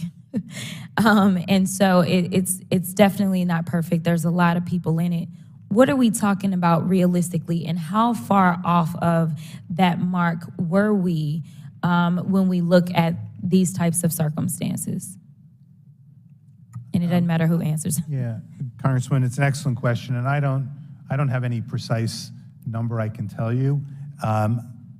I think for all of us who've done this for a while, the lack of preparedness and the management of the programs at the outset created a much larger opportunity for fraud than should have happened. Whether that should have been, as you noted, there's always going to be fraud in programs where there are some bad people out there who will, no matter how much you try, find their way to get the money illegally. But I think most of us think that that percentage of fraud could have been much smaller than wherever we're going to end up here, had there been preparedness and action taken in advance. Okay. Part of the framework that we work with Congress to put in law back in 2016 requires a fraud risk assessment, a profile, but also a tolerance level for risk that would be set for every individual program. So you would make a conscious decision up front of what you're willing to tolerate in order to have that trade-off for speed and getting delivery of services out there as fast as possible to save lives, to help deal with economic consequences. Right now, it's just whatever happens to us as a government happens to us, and we deal with the consequences. And I've been involved, I've been a GA over 49 years, so we've been in a lot of disasters during that period of time. Katrina and the American Rescue Act during the Great Recession, the $700 billion to unfreeze the credit markets during the global financial crisis. In this situation, there's more fraud than we've seen in equivalent type of things over the years, recognizing that this was the biggest American rescue in history, in our history. But had it been, we've been better prepared and actually implemented the requirements for managing fraud consciously up front, we would have reduced the amount of fraud and made better use of that money to help really achieve the objectives of the legislation. Thank you. As I said in my opening remarks, I always think that collaborating, sharing information on the front end will lead to some mitigation of criminal behavior. But obviously, my experience as a law enforcement professional says, there's always going to be some element of criminal activity afoot. Thank you so much. Chair now recognizes Ms. Boebert for 5 minutes. Thank you, Mr. Chairman, and thank you so much to our witnesses who are here today. Appreciate your time and your willingness to be here and speak with us and answer these very important questions. Now, I'm going to get right to it. Members of Congress have been told that American taxpayers were defrauded a possible $560 billion as a result of the federal government's negligence in carrying out these federal COVID relief funding programs. And I'm going to start with a rhetorical question here, but does anyone know of an organization in America or around the world, public or private, that has been scammed out of $560 billion? And simply, is that okay? I certainly can't think of one, and I don't think that it's okay either. So after what was the largest fleecing in American history, possibly world history, can any one of the witnesses today give me the name of one administrator, one director, a supervisor that was fired, demoted, or put on leave because they failed to keep hundreds of billions of dollars from being stolen from the American taxpayers? And I'll yield very quickly to each of our witnesses for a simple yes or no. I'll start with you, Director Smith. No, ma'am, that's not my focus. Thank you. I don't know if as I sit here, I could ask the fellow IGs to see if they know of any actions that have been taken from an administrative side. Thank you. Yeah, offhand. Thank you. I didn't think so. And that's pretty insane. $560 billion we're projecting. And we have hundreds of billions of dollars lost, causing massive inflation. 70% of the money, according to the CEO of LexisNexis Risk Solutions, ended up lining the pockets of crime syndicates in countries like China, Nigeria, Russia, and not a single person in charge of distributing that money has been held accountable. So here's how badly the American taxpayer was conned. The United States federal government has reportedly been defrauded of more money in the last 2 years than the entire 2022 tax revenue of England, Italy, Mexico, Ireland, Greece, Israel, Canada, Poland, and Brazil combined. The American taxpayers have one question: how the heck were these bureaucrats so dang incompetent that they were being scammed out of $35 million every hour for nearly 2 years? Absolutely insane. And what's equally concerning is the fact that for years, Congress has known the size and scope of which the American taxpayer was defrauded, yet this committee refused to act until now that Republicans hold the gavel. And in a desperate attempt to protect the Bidens, the big tech industry, the Democrat Party, the mainstream media has tried to discredit this committee before our work has even begun. There should be nothing more bipartisan than ensuring American tax dollars aren't stolen by fraudsters. But sadly, it's taken a Republican-controlled Oversight and Accountability Committee to be willing to get to work on it. So here we are, the American people had their businesses shut down, they lost their jobs, their livelihoods, their life's work because of government mandates and shutdowns. And that same government spent trillions of dollars, lost hundreds of billions, and the result is skyrocketing inflation and interest rates for the American people. And our role is to ensure that we find out how this happened and make sure that it never happens again and hold those that stole money from the American people accountable. And Chair Horowitz, I would like to ask you, under the Biden administration, we have seen the DOJ wage a full-out attack against the American people, from accusing parents concerned about their children's education of being domestic terrorists, to raiding the homes of pro-life activists, to pressuring private companies to censor conservatives. As Republicans have continued to mention throughout this hearing, there's a clear difference between people who were issued improper payments versus fraudsters who have stolen hundreds of billions of dollars collectively from the American taxpayer with malicious intent. Now, Chair Horowitz, what is the Department of Justice doing to ensure that the federal government is targeting criminals and those who knowingly took millions of dollars from the federal government to fund criminal gangs in Russia, China, and Nigeria? So we've worked with the department, inspectors general and the PRAC have worked with the Justice Department on these investigative matters. They've set up a fraud task force. We're a member of it with the Secret Service. We've worked closely with law enforcement partners across the federal government. It's going to take a substantial amount of time, effort, and resources because there are so many cases.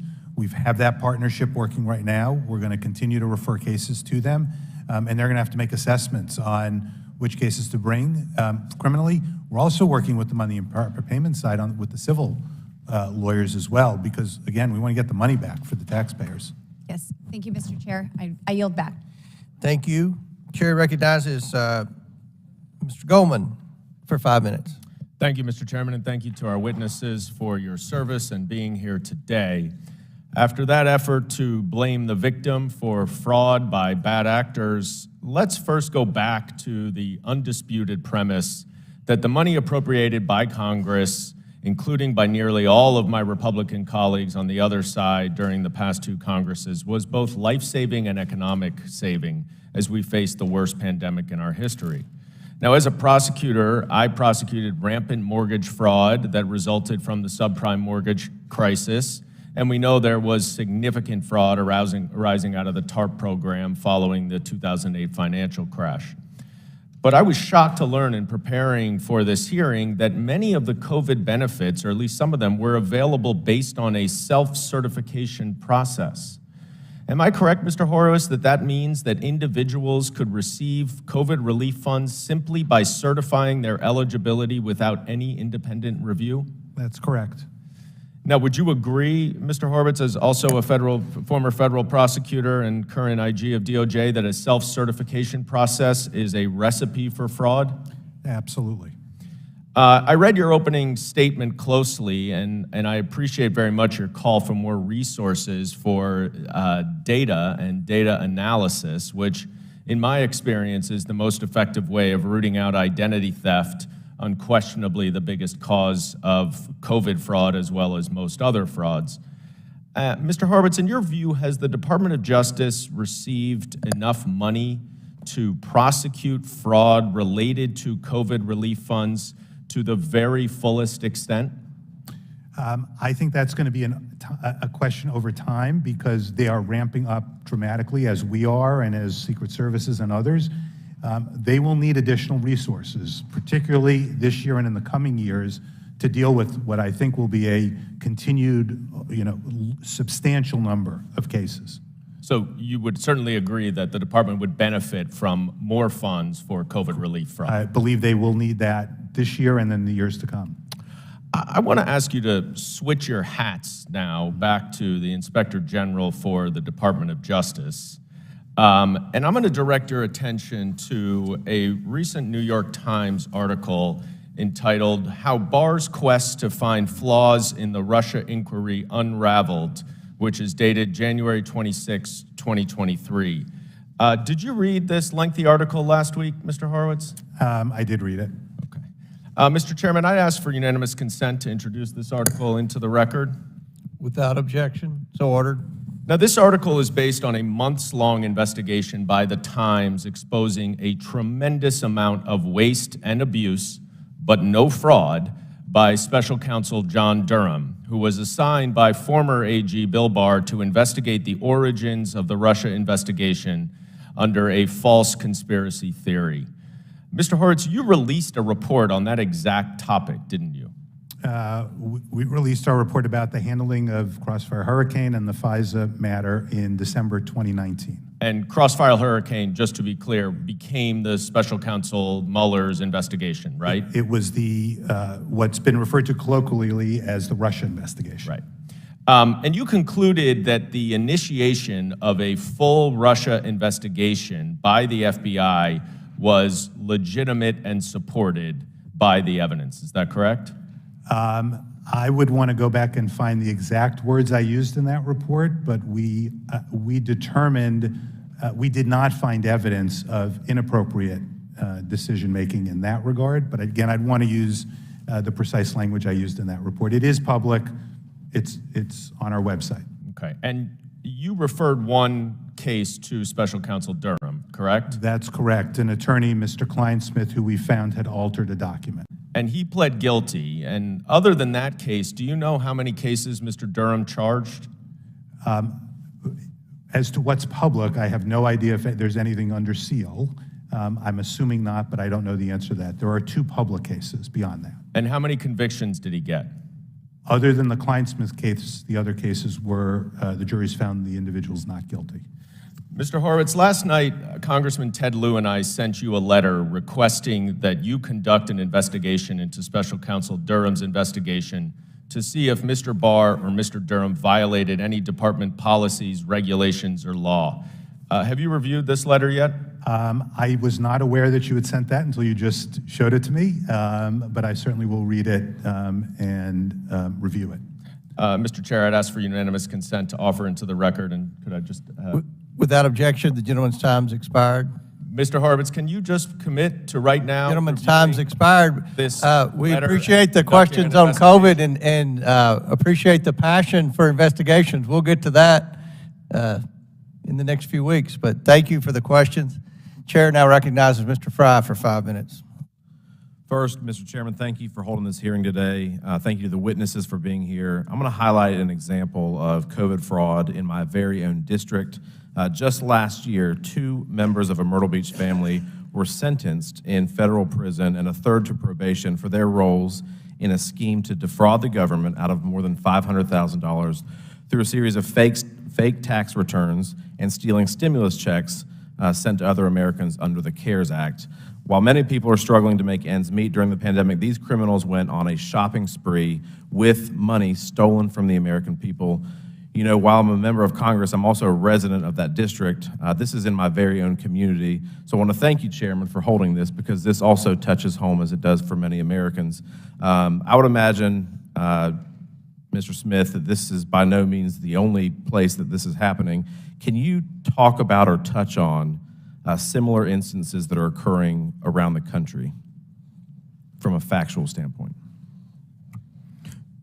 Yes, sir. While we talked somewhat about transnational criminal organized groups, our experience in the 5,000 plus criminal investigations that we've opened is overwhelmingly, homegrown actors. You talked about your home district, Myrtle Beach. Our Columbia, South Carolina field office is one of our most active field offices, especially when it comes to employing task force partners. We have they actually won the cyber games that were hosted by the National Computer Forensics Institute last year. So we do have a lot of capacity, a lot of law enforcement passion in your district. But as you mentioned in your question, that is a similar footprint that exists in our other cyber fraud task forces, the 41 other ones around the country. And what we do is employ not just agents with guns, but analysts and other professionals that collaborate together with those financial institutions, with those local banking communities and local law enforcement professionals to detect and arrest bad people. Thank you. And I know you touched on how you're investigating some of these actions, but can you touch on how you're identifying new cases of fraud or abuse moving forward?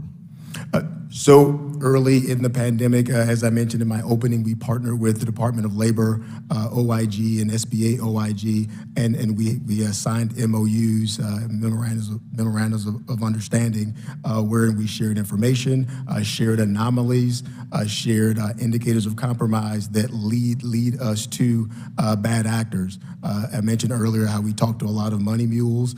We follow money, and once you follow money and what accounts that those resources went into, generally speaking, you're going to get to the bottom of a crime, because overwhelmingly our investigations focus on folks that are looking to enrich themselves through illicit activity. So once you start knocking on doors, asking questions, and looking into bank accounts, you're usually going to get some answers from a law enforcement perspective. Thank you. Mr. Dodaro, once an improper payment has been made, how difficult is it to recoup that money?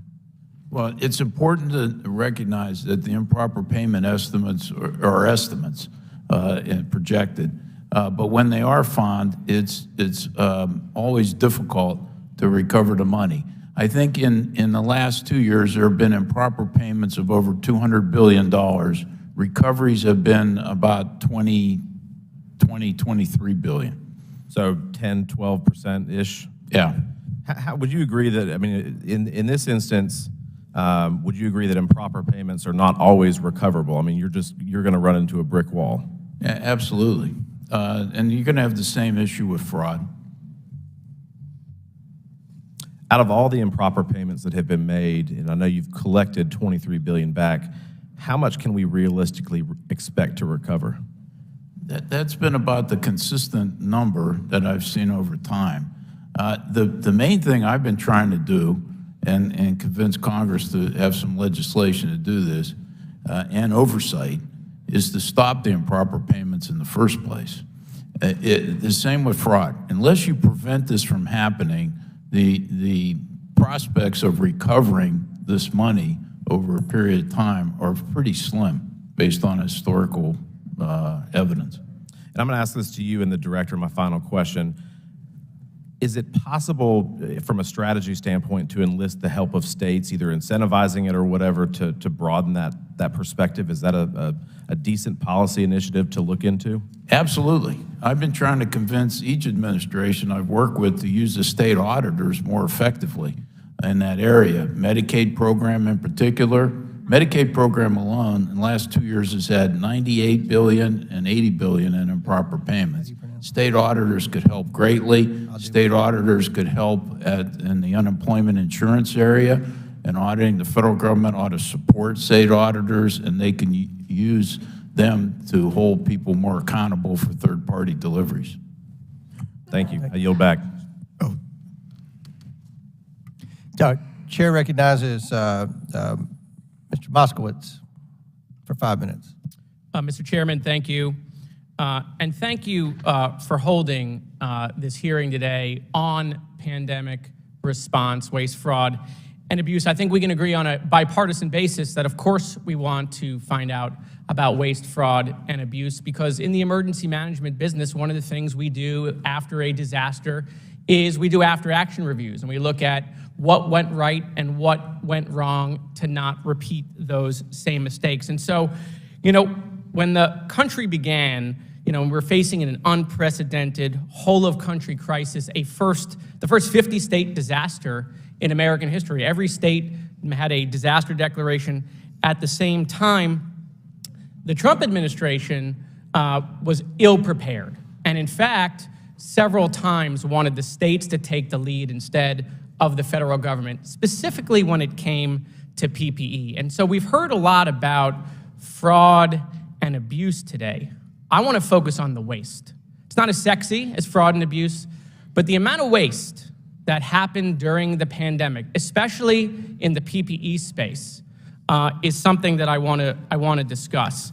That void that was created when the states had to step up and procure all these resources, the states had to compete against everybody but Antarctica, but most importantly, the federal government.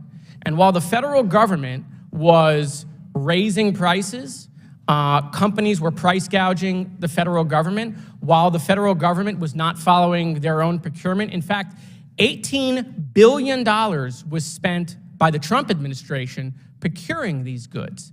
$10 billion of that did not go through procurement. It was sole-sourced contracts.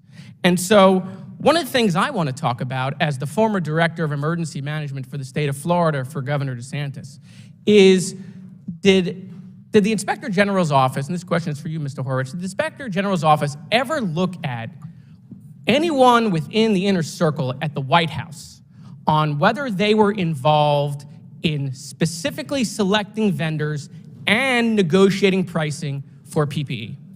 So each Inspector General has authority by law in the IG Act over the employees in their building, in their agency.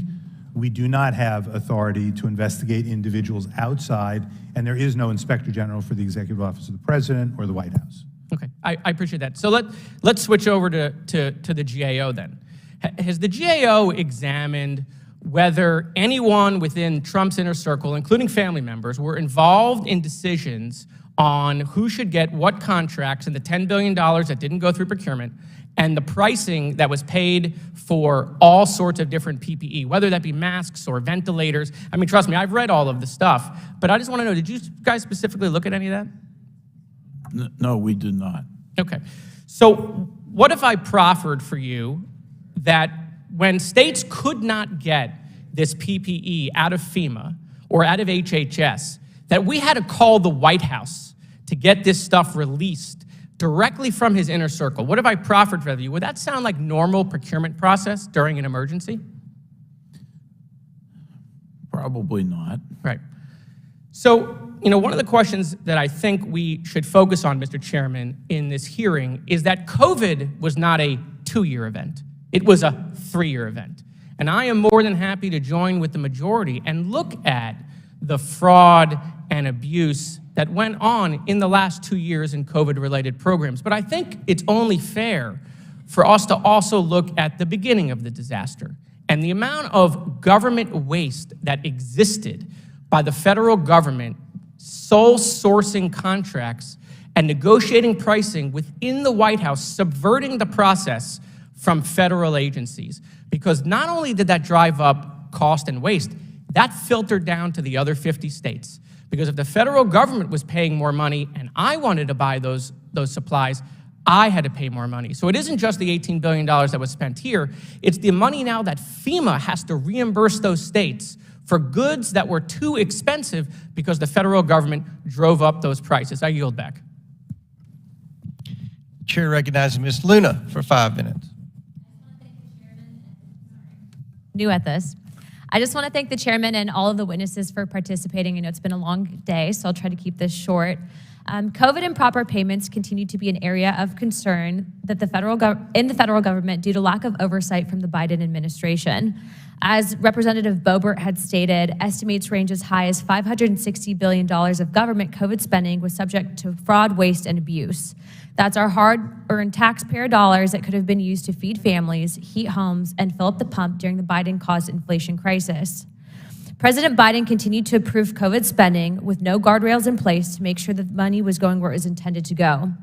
We have seen the federal government spending and distributing to illegal immigrants. These same illegal immigrants, mind you, that did not take or pass the health screening process for legal immigrants to come here. And in addition to that, they did not pay into our taxpayer system. I would like to submit the graphic into record. We can see that the city of Chicago is sending $71 million for financial assistance for underserved communities such as undocumented residents. The state of Washington is handing out $340 million in grant payments for immigrants or illegal immigrants who are not otherwise eligible for federal stimulus. And the city of Boston is sending $1 million in direct cash transfers to illegal immigrants who are unable to receive federal COVID benefits. This rewards a dangerous process, incentivizing people to come here illegally, where some have estimated that a shocking 60% of Latin American children who cross the border, largely because they are seeking the American dream and understand some of the benefits people offer in this country, are caught by cartels, exploited for child pornography and drug trafficking. These are not cherry-picked fact or distorted figures. This is actually happening. My question is for Mr. Horwitz. If illegal immigrants are prohibited from federal public benefits, then why are they allowed to receive federal COVID dollars from programs like the American Rescue Plan? I would have to go back and look at each program and what was how eligibility determinations were made and who was eligible. And I'm happy to follow up with you and provide information to you. We're looking at anybody who's ineligible. Frankly, we don't break it down between the categories as to why. So we're looking for people who are ineligible. We're working with our law enforcement partners on that. Whether you're here legally, not here legally, you really own the business, or you never owned a business, we're going to follow up and pursue that. Before I yield back my time real quick, I just want to put out there that obviously being a part of Oversight, we want to ensure that our taxpayer dollars are being safeguarded, right? But also too that government funds are not being used to largely incentivize and hurt people in the process. And so just to finalize, and maybe just your personal opinion, do you believe that because of this type of inappropriate spending, that it is putting people in harm's way that would potentially not be subject to this victimization? So, You know, as I said earlier, I don't think we've heard testimony that these programs weren't helpful to individuals. In fact, for many of them, like the PPP program, we've heard from small businesses that it saved them. For restaurants and the restaurant revitalization program, for unemployment insurance, we heard testimony about how it kept people afloat during this period. So we haven't heard testimony that the programs were a waste and useless. What we heard was there was a lack of preparation to issue the benefits. It resulted in fraud, a lot of identity fraud, and what we have heard is from how it victimized not just the public who lost the benefit of these programs to wrongdoers, it harmed the person whose identity was stolen. That individual has to deal with that, and it often harmed the individual who's intended to benefit, because they often struggle to get the benefits because the fraudster got there first. Thank you. And programs thought they were the fraudster. Thank you. And before I leave, Chairman, would you please submit the record for the graphic for record?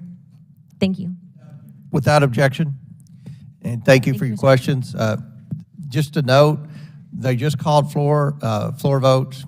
We're going to get 2 more questioners in, then we'll recess and reconvene 10 minutes after votes. There are only 2 votes, and we move a lot quicker than Pelosi did. So the recess won't take long. But now the chair recognizes Mr. Conley for 5 minutes. I thank the chair.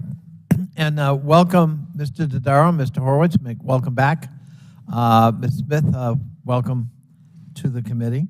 My questions are going to be to you, Mr. Dodaro, and you, Mr. Horowitz. On Monday, the Pandemic Response Accountability Committee, led by you, Mr. Horowitz, released a fraud alert that found fraudsters used nearly 70,000 questionable Social Security numbers to obtain as much as $5.4 billion from SBA's Paycheck Protection Program. Is that correct? That's correct. And the fraud could have been stopped if the federal government invested in appropriate data analytics capacity and focused on sharing that data across agency silos and among various levels of government. Is that a fair assessment? Correct. Would you agree with that, Mr. Dodaro? Absolutely.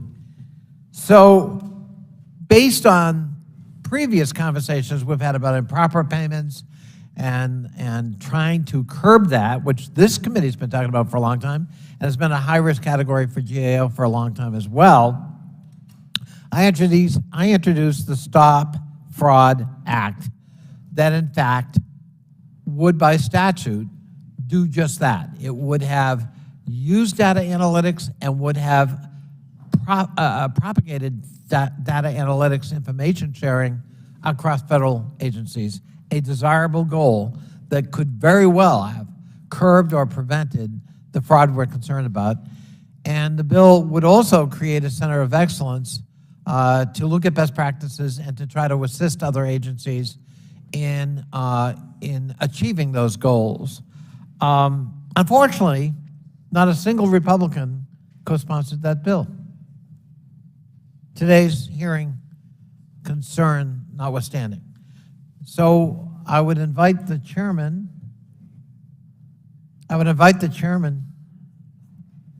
Mr. Comer, maybe to take a second look at the Stop Fraud Act, and maybe we can, as he indicated yesterday, his desire and the desirability of cooperating on a bipartisan basis. I do think Stop Fraud Act has real bipartisan potential, and I would welcome Mr. Comer joining me in that effort. But I do think that there are steps we can take and could have and should have taken that might have made a difference. Mr. Dodaro, would you like to comment on that?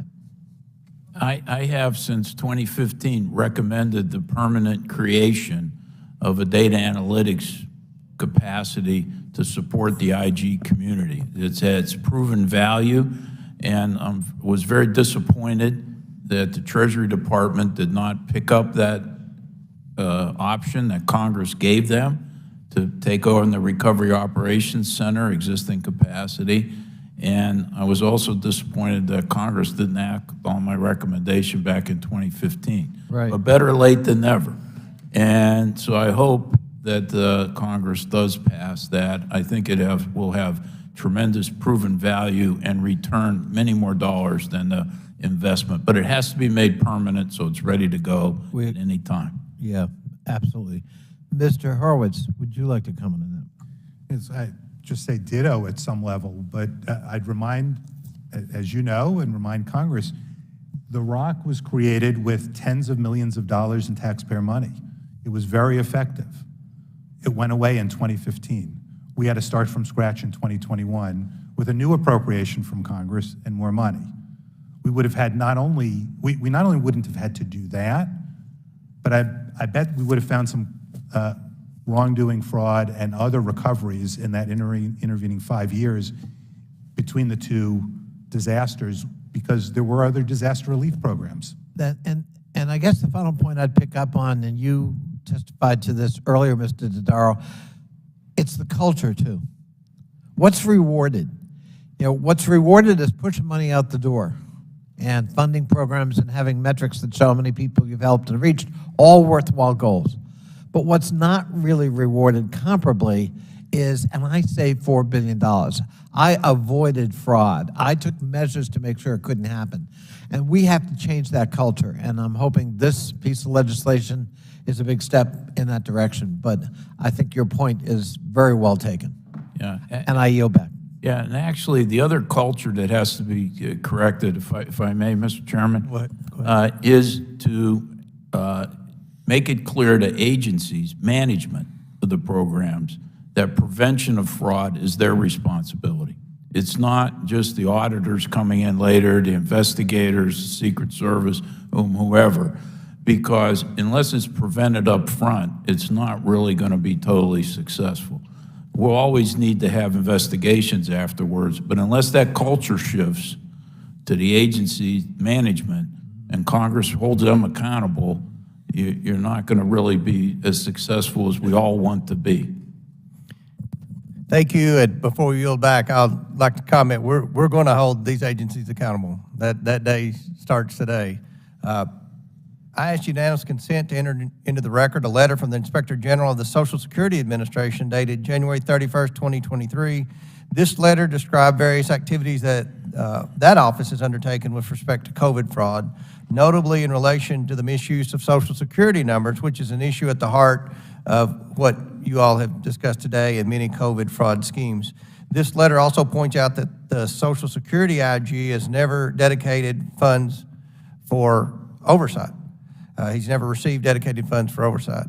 This is another step Democrats could have taken in the American Rescue Plan, but chose not to. So without objection, we'll enter this into the record. Our last questioner before recess, Mr. Fallon from Texas. Oh, thank you, Mr. Chairman.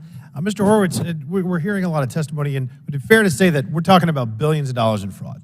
Correct. Could be tens, could be hundreds of billions of dollars. The fact of the matter is, I think we're discussing the largest case of fraud in the history of the United States.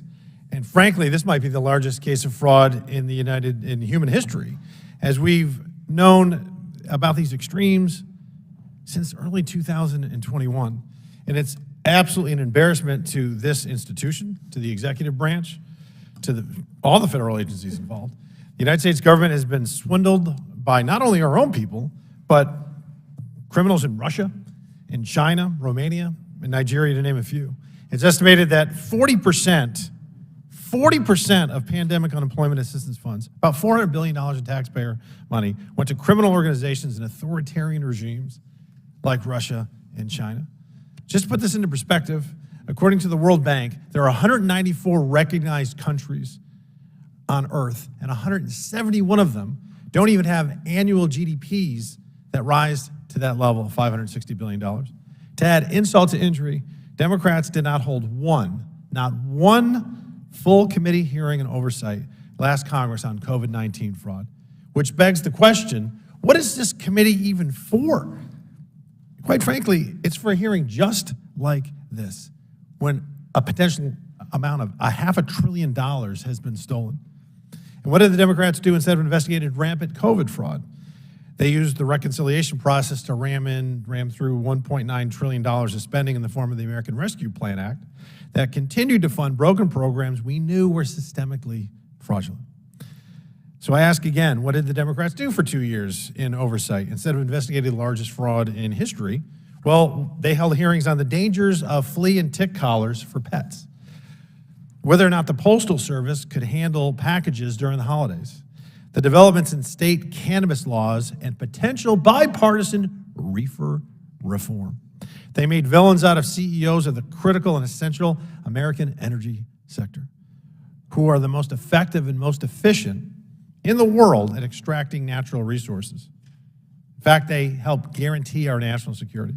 So I wonder if Democrats considered if their massive spending and barring federal land leases and permits for drilling had anything to do with the 40-year high in energy prices we've seen.